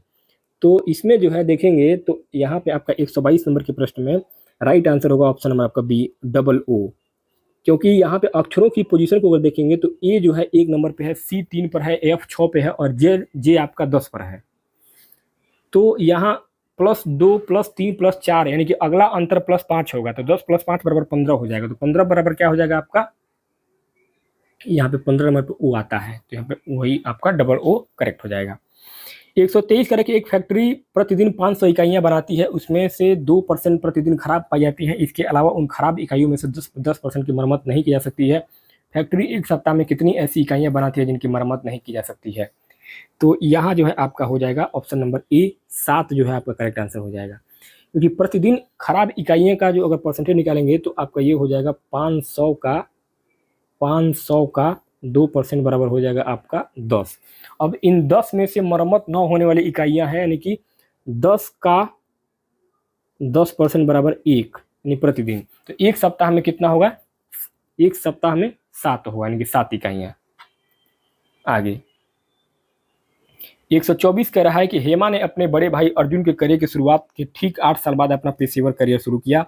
अब तक हेमा को 15 साल का कार्य अनुभव प्राप्त हो चुका है। मान लीजिए कि दोनों भाई बहन ने अपने अपने 22वें जन्मदिन पर काम करना शुरू किया था और दोनों का वर्तमान वर्ष एक ही है, तो अर्जुन की वर्तमान आयु कितनी होगी। तो यहाँ हो जाएगा उसका 45 वर्ष, ऑप्शन नंबर आपका बी सही होगा, क्योंकि देखिए हेमा का अनुभव 15 साल का है, क्योंकि हेमा ने अर्जुन के 8 साल बाद काम शुरू किया था, इसलिए अर्जुन का कुल अनुभव हो जाएगा आपका 15 + 8 बराबर 23 साल। अब अर्जुन ने 22वें जन्मदिन पर काम शुरू किया था, अतः अर्जुन की वर्तमान आयु क्या हो जाएगी, 22 + 23 बराबर 45, तो ऑप्शन नंबर 45 यहाँ पे करेक्ट हो जाएगा। आगे बढ़िए 125 कह रहा है कि एक्स और वाई एक व्यवसाय में 5 संबंधित 7 के अनुपात में निवेश करते हैं, यदि कुल का लाभ 8% हो तो यहाँ पे लाभ जो है आपका क्या हो जाएगा, तो 125 में आपका हो जाएगा ऑप्शन नंबर ए 3000 रुपया, क्योंकि देखिए 8% दान देने के बाद बचा हुआ जो भाग है वो 92% है, तो बचे हुए लाभ में एक्स का जो हिस्सा होगा वो 5/12 होगा, 5/12 भाग होगा। तो प्रश्न के अनुसार 5/12 गुणे क्या हो जाएगा, 5/12 गुणे हो जाएगा, आपको ज्ञात करना है बराबर 1150 के, तो यहाँ पे हो जाएगा आपका 1150 गुणे 12 बटे हो जाएगा आपका 5। अब इसको जब काट देंगे आप तो आपका ये आ जाएगा 2760 रुपये। अब चूंकि 2760 रुपये कुल लाभ का 92% है, तो कुल लाभ हो जाएगा आपका 2760 बटे 0.92, तो ये हो जाएगा आपका 3000 रुपया, यही आपका ऑप्शन नंबर ए करेक्ट हो जाएगा। 126 यदि ए बी की बहन है, बी सी का भाई है और सी डी की माँ है, तो जो एक पुरुष है तो डी ए से किस प्रकार संबंधित होगा, तो यहाँ हो जाएगा आपका भांजा, ऑप्शन नंबर आपका डी, क्योंकि ए बहन है बी की और बी भाई है सी का, यानी ए बी और सी भाई बहन है, सी माँ है डी की, तो ए डी की मौसी यानी माँ की बहन हुई, क्योंकि डी पुरुष है इसलिए डी ए का क्या हो जाएगा, भांजा हो जाएगा। आगे 127 करेंगे, दिए गए विकल्पों में से उस जोड़ी का चयन कीजिए जो दी गई जोड़ी के समान संबंध दर्शाती है, तो यहाँ हो जाएगा आपका ऑप्शन नंबर ए कैक्टस, क्योंकि अंग्रेजों को अक्षरों को उनकी अंग्रेजी वर्णमाला की संख्या ए 1 नंबर पे आता है, बी 2 नंबर पे आता है, सी 3 नंबर पे आता है, अगर ऐसे दर्शाया गया है तो कैक्टस में सी 3 नंबर पे आता है, ए 1 नंबर पे आता है, फिर सी 3 नंबर पे आता है, तो फिर टी आपका 20 नंबर पे आएगा, यू 21 नंबर पे आएगा, यस 19 नंबर पे आएगा, जो पूरी तरीके से मेल खाता है, तो आपका यहाँ पे हो जाएगा ऑप्शन नंबर ए। 128 करेंगे, पी और उसकी पत्नी टी के 3 बच्चे हैं, क्यू आर और एस, क्यू आर का भाई है, आर एस की बहन है, पी की पत्नी टी एस की माँ है, पी और टी के सभी बच्चों में केवल एक बेटी है, पी और आर के बीच का संबंध क्या होगा, तो यहाँ संबंध हो जाएगा आपका option number B, P R का पिता है। क्यों, क्योंकि पी और टी पति पत्नी हैं, उनके 3 बच्चे क्यू आर और एस हैं, जिनमें केवल एक बेटी है, Q भाई है और R बहन है। इसका मतलब R अकेली बेटी है, P पिता है, इसलिए P R का पिता होगा। आगे 129 कह रहा है कि माया शुरू में पश्चिम दिशा की ओर मुंह करके खड़ी है। वह पहले 90 डिग्री दक्षिणावर्त घूमती है और फिर 180 डिग्री वामावर्त घूमती है। अंत में माया किस दिशा की ओर मुंह करके खड़ी है? तो यहाँ हो जाएगा आपका दक्षिण दिशा की ओर। ऑप्शन नंबर आपका डी करेक्ट हो जाएगा, क्योंकि शुरुआत पश्चिम से 90 डिग्री दक्षिणावर्त यानी क्लॉकवाइज उत्तर यानी कि नॉर्थ में, फिर 180 डिग्री वामावर्त यानी कि एंटी क्लॉकवाइज, देन क्या हो जाएगा आपका दक्षिण में। आगे 130 कह रहा है कि दी गई श्रृंखला में लुप्त संख्या ज्ञात करिए। तो यहाँ पे 978, 911, 844, 777 को यहाँ पर लुप्त संख्या क्या हो जाएगा? तो लुप्त संख्या हो जाएगा आपका 710। ऑप्शन में आपका बी यहाँ पे करेक्ट हो जाएगा, क्योंकि हर अगली संख्या में 67 घटाया जा रहा है। हर अगली संख्या में आपका जो है वो 67, देखिए ये घटाए हुए हैं, ये इन्होंने सॉल्व भी किया है क्वेश्चन को। तो 67 यहाँ पे करेक्ट हो जाएगा आपका। ऑप्शन नंबर बी 710 आएगा। 131 कह रहा है कि अल्फ्रेड उत्तर दिशा में 10 किलोमीटर चलता है और फिर दाएं मुड़कर 5 किलोमीटर चलता है, फिर वो फिर से दाएं मुड़कर 2 किलोमीटर चलता है और फिर बाएं मुड़कर 10 किलोमीटर चलता है। शुरुआती बिंदु से अंतिम बिंदु की दूरी क्या होगी? तो यहाँ आपका 131 में करेक्ट आंसर हो जाएगा 17 किलोमीटर। ऑप्शन नंबर आपका डी करेक्ट हो जाएगा, क्योंकि देखिए उत्तर की ओर 10 किलोमीटर दाएं मुड़कर, तो यहाँ पे जो है प्रारंभिक बिंदु से इसका जब इसको सोल्यूशन जब इसको हल करेंगे तो आपका 15 का स्क्वायर प्लस 8 का स्क्वायर बराबर ये हो जाएगा आपका 225 प्लस 64 बराबर ये हो जाएगा आपका 289 अंडर रूट बराबर हो जाएगा 17। तो ये 17 किलोमीटर आपका आंसर आ जाएगा, 17 किलोमीटर।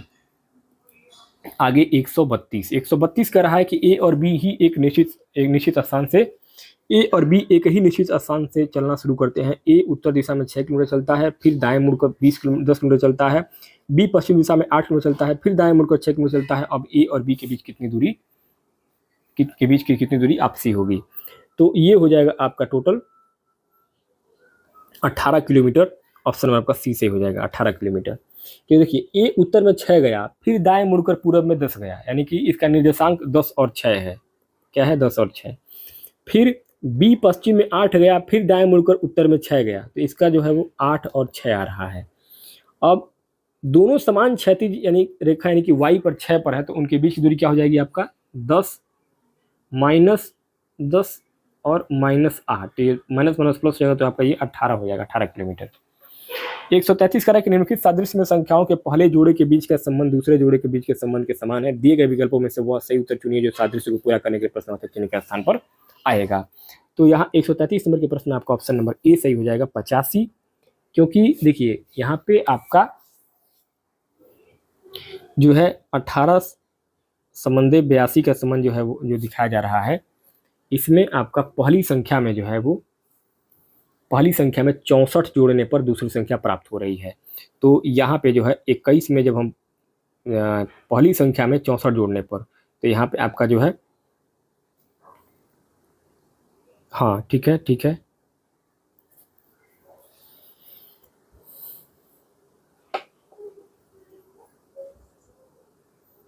पहली संख्या में 64 जोड़ने पर दूसरी संख्या प्राप्त होती है। तो 18 + 64 बराबर क्या हो जाएगा आपका 82। इसी तरीके से 21 + 64 बराबर क्या हो जाएगा आपका 82।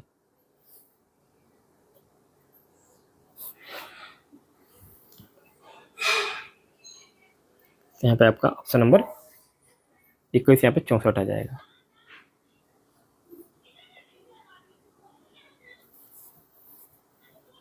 आगे 134 कह रहा है कि 3-4 अक्षर वाले समूह दिए गए हैं, इनमें से 3 में एक समान गुण है जबकि एक भिन्न है। बिना कोई गणितीय संक्रिया किए उस अक्षर समूह की पहचान की जो संबंधित नहीं है।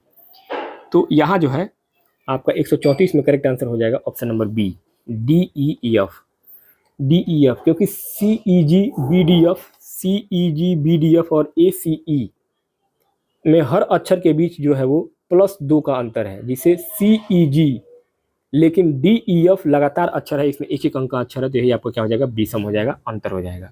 आगे 135 कह रहा है कि वेन आरेख का अध्ययन कीजिए और दिए गए प्रश्न का उत्तर दीजिए। तो यहाँ जो आपका वेन आरेख दिया गया है, इसमें वेन आरेख में दर्शाए गए आंकड़ों से आहार योजना का पालन करने वाले व्यक्तियों की कुल संख्या का अनुमान लगाइए। तो यहाँ 135 नंबर के प्रश्न में आपका राइट आंसर हो जाएगा।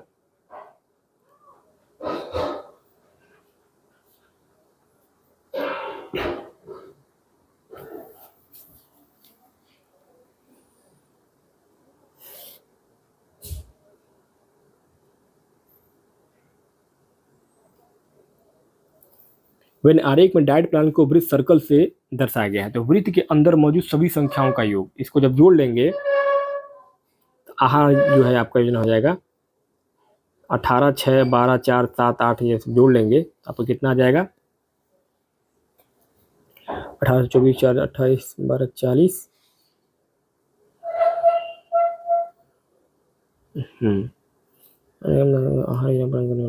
आहार योजना को जो डाइट प्लान को पालन कर रहे हैं तो ये 18 ही होगा, ऑप्शन होगा बी यहाँ पे सही हो जाएगा। इसको थोड़ा सा आप लोग स्टार लगाइए, इसको हम समझाते हैं आपको आगे।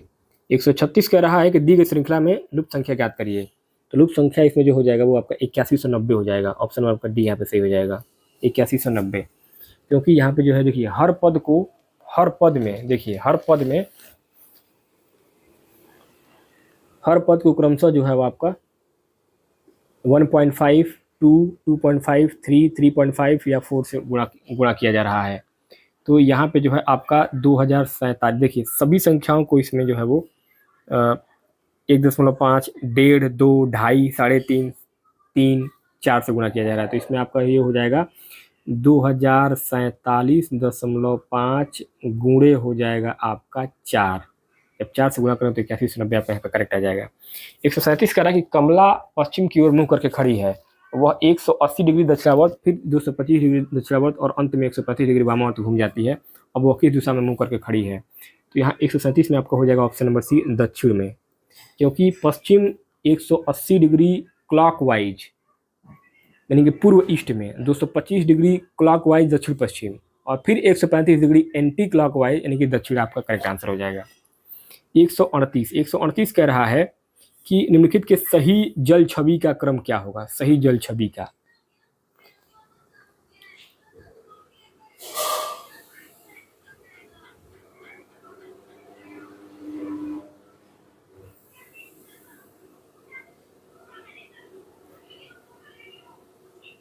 ये आपका ऑप्शन नंबर बी यहाँ पे करेक्ट हो जाएगा 138 में बी।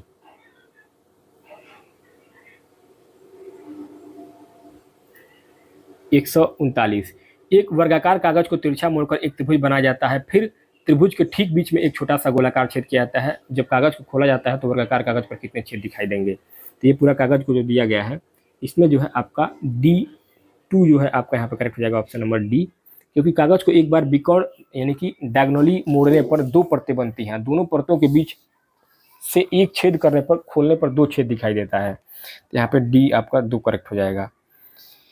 140 कह रहा है कि आमों की कीमत में 25% की वृद्धि से एक व्यक्ति 50 रुपये में 3 आम कम खरीद पाता है, वृद्धि से पहले 12 आमों की कीमत क्या थी, तो यहाँ हो जाएगा आपका ऑप्शन नंबर सी 40। कैसे, देखिए यहाँ पे जो है आपका 50 का 25% कितना होगा, 50 का 25% होगा आपका 12.5, यानी कि नए भाव में 3 आम की कीमत क्या हो जाएगी 12.5। तो एक आम की कीमत क्या हो जाएगा आपका, एक आम की कीमत हो जाएगा 12.5/3 यानी कि 12.5/3 रुपए। तो अब ये हो जाएगा पुरानी कीमत क्या थी, पुरानी कीमत हो जाएगी आपकी 12.5/3 बटे हो जाएगा आपका 1.25। इसको हल करेंगे तो ये आ जाएगा आपका 10/3, तो ये हो जाएगा 12 आमों का हो जाएगा आपका 12 आमों की पुरानी कीमत हो जाएगा आपका 12 × 10/3 यानी कि 3 चौको 12, 4 दहिया 40 आपका ऑप्शन नंबर सी यहाँ पे करेक्ट हो जाएगा। आगे 141 कह रहा था कि नीचे दिए गए अनुक्रम में लुप्त संख्या ज्ञात करिए, यहाँ पे लुप्त संख्या क्या होगा, तो लुप्त संख्या ज्ञात करने के लिए आपका यहाँ पे 349 होगा, ऑप्शन नंबर ए आपका यहाँ पे करेक्ट हो जाएगा। यहाँ पे 349 आएगा क्योंकि यहाँ पे क्यूब यानी कि +6 की सीरीज यहाँ पे चल रही है, यानी कि इसे 2 का क्यूब +6 बराबर 14, 3 का क्यूब +6 यानी कि 33, 4 का क्यूब बराबर 6। इसी तरीके से आपका लास्ट में क्या हो जाएगा 6 का क्यूब होगा यानी कि 7 का क्यूब प्लस 6 बराबर क्या हो जाएगा आपका, ये 349 आपका यहाँ पे आएगा। 343 प्लस 6 बराबर 349, यही आपका ऑप्शन नंबर ए सही हो जाएगा। आगे 142 कह रहा था कि दिए गए व्यंजक का मूल्यांकन करने के लिए अक्षरों के वर्णानुक्रमिक स्थानों का उपयोग कीजिए और अंतिम परिणाम के अनुरूप अक्षर ज्ञात करिए। तो ये अक्षर दिया गया है, तो यहाँ पे आपका राइट आंसर क्या हो जाएगा, यच होगा इसका राइट आंसर, यच। तो यहाँ पे आपका ऑप्शन नंबर सी जो है एच जो दिया हुआ था वही आपका करेक्ट हो जाएगा।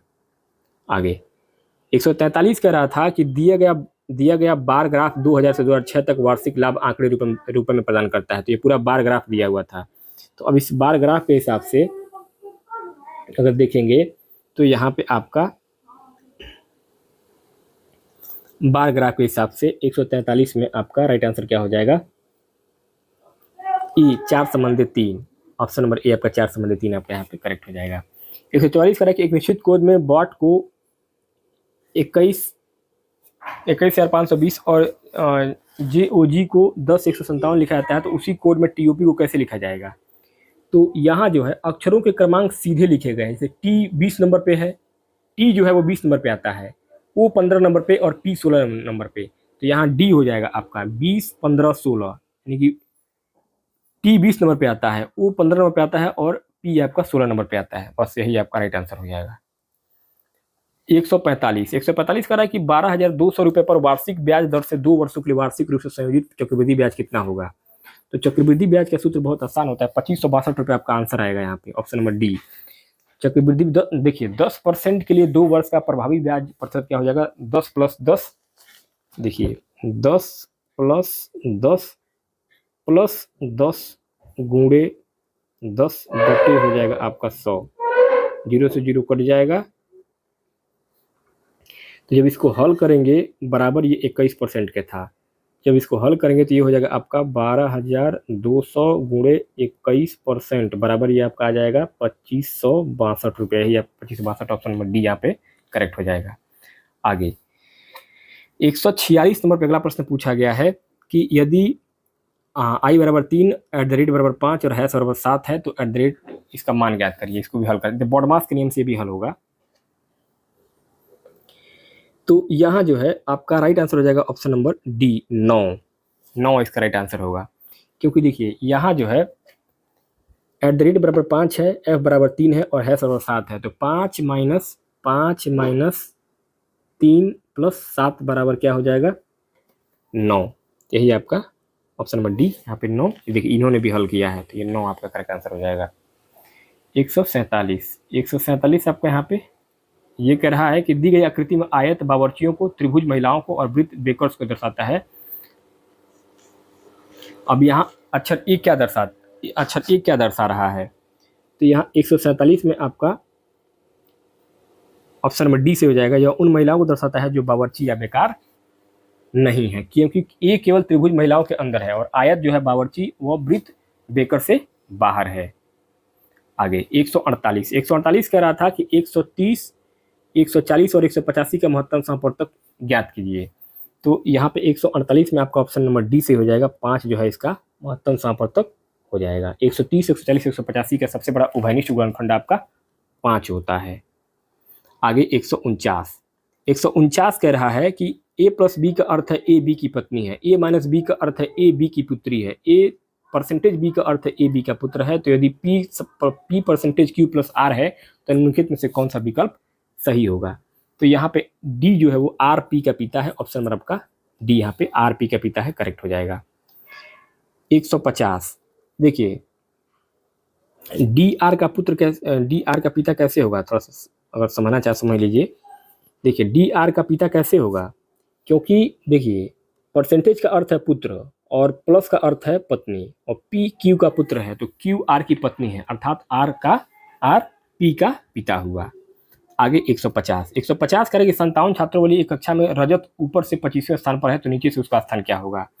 तो छात्रों में रजत का नीचे से स्थान जो है वो 33वां आएगा। कितना आएगा, 33वां स्थान आएगा, क्योंकि कुल छात्र माइनस ऊपर से स्थान +1, यानी कि आपका हो जाएगा 57 - 25 + 1, यानी कि आपका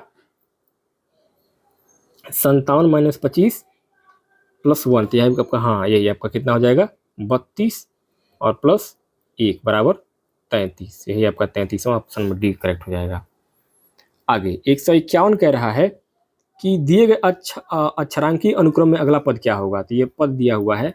अब इसमें EGS JL10 OQ15 और TV20 के बाद YA25 आपका ऑप्शन नंबर ए करेक्ट हो, क्योंकि पहला अक्षर में +5 हो रहा है, पहले अक्षर में +5, दूसरे अक्षर में भी +5 और संख्या +5 के अनुरूप में है। +5 5, 10, 15, 20 तो यहाँ पे 25 होगा। 5, 10, 15, 20 तो यहाँ पे 25 25 25 25 दिया हुआ है, लेकिन यहाँ पे EG 5 5 5 तो YA यहाँ पे ऑप्शन नंबर ए करेक्ट हो जाएगा। आगे 152 कह रहा है कि दिए गए विकल्पों में से सही दर्पण प्रतिबिंब का चयन कीजिए, यह मानते हुए दर्पण XY रेखा के अनुदिश है। तो यहाँ 152 नंबर के प्रश्न में कार्निवास का जो दर्पण प्रतिबिंब होगा वो आपका ऑप्शन नंबर बी होगा, ये वाला बी आपका। यहाँ पे शीशा में हमेशा चीज़ें जो है वो आपको उल्टा दिखाई देती हैं।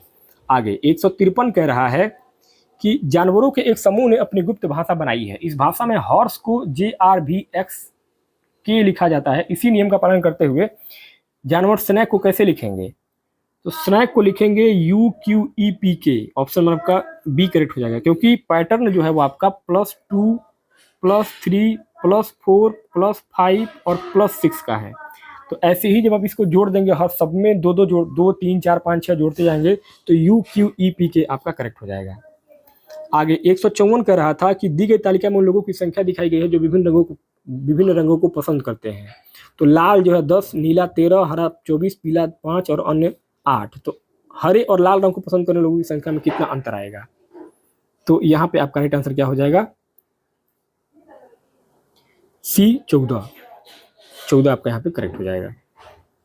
155 कह रहा है कि एक महिला की ओर इशारा करते हुए रोहित ने कहा कि वह मेरे पिता के इकलौते बेटे की बेटी है। रोहित का उस महिला से क्या संबंध होगा। तो यहाँ पे रोहित का उस महिला से क्या संबंध होगा, तो यहाँ हो जाएगा आपका ऑप्शन नंबर ए भाई, क्योंकि मेरे पिता के पिता ने दादा का इकलौता बेटा, रोहित का पिता की बेटी यानी रोहित की बहन, अतः रोहित उसका क्या है, उसका भाई हो जाएगा। आगे 156 कह रहा है कि आर्य अपनी घड़ी मेज पर इस तरह रखता है कि सुबह 9 बजे घंटे की सुई पश्चिम दिशा की ओर इशारा करती है, दोपहर 3:45 मिनट की सुई किस दिशा की ओर इशारा करेगी। तो 156 नंबर के प्रश्न में आपका ऑप्शन नंबर ए पश्चिम दिशा की तरफ इशारा करेगी, ऑप्शन नंबर ए, क्योंकि 9 बजे घंटे की सुई 9 पर होती है जो पश्चिम दिशा दिखा रही है, यानी घड़ी एकदम सही दिशा में है। तो 3:45 पे मिनट की सुई ठीक 9 पर होती है जो पश्चिम दिशा को दर्शाती है। 157 कह रहा है कि निहाल और रोज भाई बहन है। निहाल के 2 बच्चे हैं, सैम और मैरी, और रोज के भी 2 बच्चे हैं, जॉन और हन्ना। मैरी प्रिया की पोली और रोज प्रिया की बेटी है। इस जानकारी के आधार पर निहाल का जॉन से क्या संबंध होगा। तो 157 नंबर के प्रश्न में आपका ऑप्शन नंबर बी से हो जाएगा मामा, क्योंकि निहाल और रोज भाई बहन है और जॉन रोज का बेटा है। तो निहाल जो है, निहाल माँ का भाई यानी कि जॉन का क्या हो जाएगा, मामा हो जाएगा। आगे 158 कह रहा है कि एक विशेष कोडिंग प्रणाली में शब्द बटन को NOTTUB लिखा जाता है, उसी कोडिंग प्रणाली में रिमोट को क्या लिखा जाएगा। तो रिमोट को लिखा जाएगा इटोमर, ऑप्शन नंबर ए आपका इटोमर यहाँ पे करेक्ट हो जाएगा, क्योंकि इसमें जो है शब्द को सीधा उल्टा कर दिया गया है, शब्द को सीधे उल्टा लिखा गया है। 159 कह रहा है कि दिए गए विकल्पों में से सही उत्तर चुनिए जो सादृश्य को पूरा करने के लिए प्रश्न चिन्ह के स्थान पर आएगा। नोट, संक्रियाएं पूर्ण संख्याओं पर या उनके अलग अलग अंकों पर की जा सकती हैं। यहाँ 76 का संबंध 24 से है, तो 44 का संबंध किससे होगा। तो 159 नंबर के प्रश्न में यहाँ पे आपका राइट आंसर क्या हो जाएगा, ऑप्शन नंबर बी 61। क्यों, क्योंकि देखिए यहाँ पे जो है अंकों का गुणा करके संख्या को उलट दिया गया है। जैसे कि आपका 7 × 6 = 42 और 42 को उल्टा करेंगे तो ये हो जाएगा आपका 24। इसी प्रकार 4 × 4 बराबर हो जाएगा आपका 16 और 16 का उल्टा करेंगे तो आपका हो जाएगा 61। तो आपका 61 ऑप्शन नंबर आपका बी यहाँ पे करेक्ट हो जाएगा। दोस्तों 160 नंबर पे आपका आखिरी प्रश्न होगा इस वीडियो में। किसी विशिष्ट कोड भाषा में क्यूट बेबी को लिन क्यों लिखा जाता है, बेबी इज क्राइंग को लॉप टी क्यों लिखा जाता है, और क्राइंग फॉर नथिंग को रक लक्स हॉप लिखा जाता है। तो उसी कोड भाषा में क्राइंग को कैसे लिखा जाएगा। तो यहाँ पे आपका LOP ऑप्शन नंबर सी यहाँ पे करेक्ट हो जाएगा, LOP, क्योंकि यहाँ पे जो है क्यूट बेबी बराबर लीन क्वीन है बेबी इज क्राइंग बराबर लॉफ्टे क्वीन है, तो दोनों में बेबी कॉमन है और कोड क्वीन कॉमन है। तो क्राइंग फॉर नथिंग में रक्स, लोप, हुप और बेबी इज क्राइंग में क्राइंग कॉमन है। तो यहाँ पे कोड जो है वो आपका LOP यहाँ पे आपका करेक्ट हो जाएगा।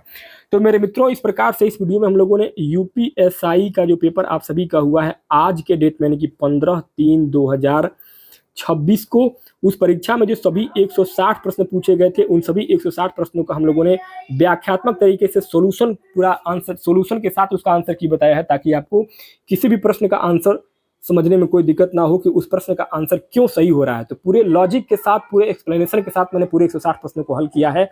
उम्मीद करता हूं आपको ये वीडियो पसंद आएगा। वीडियो पसंद आया तो वीडियो को लाइक कीजिएगा, चैनल पर पहली बार आए चैनल को सब्सक्राइब कीजिएगा।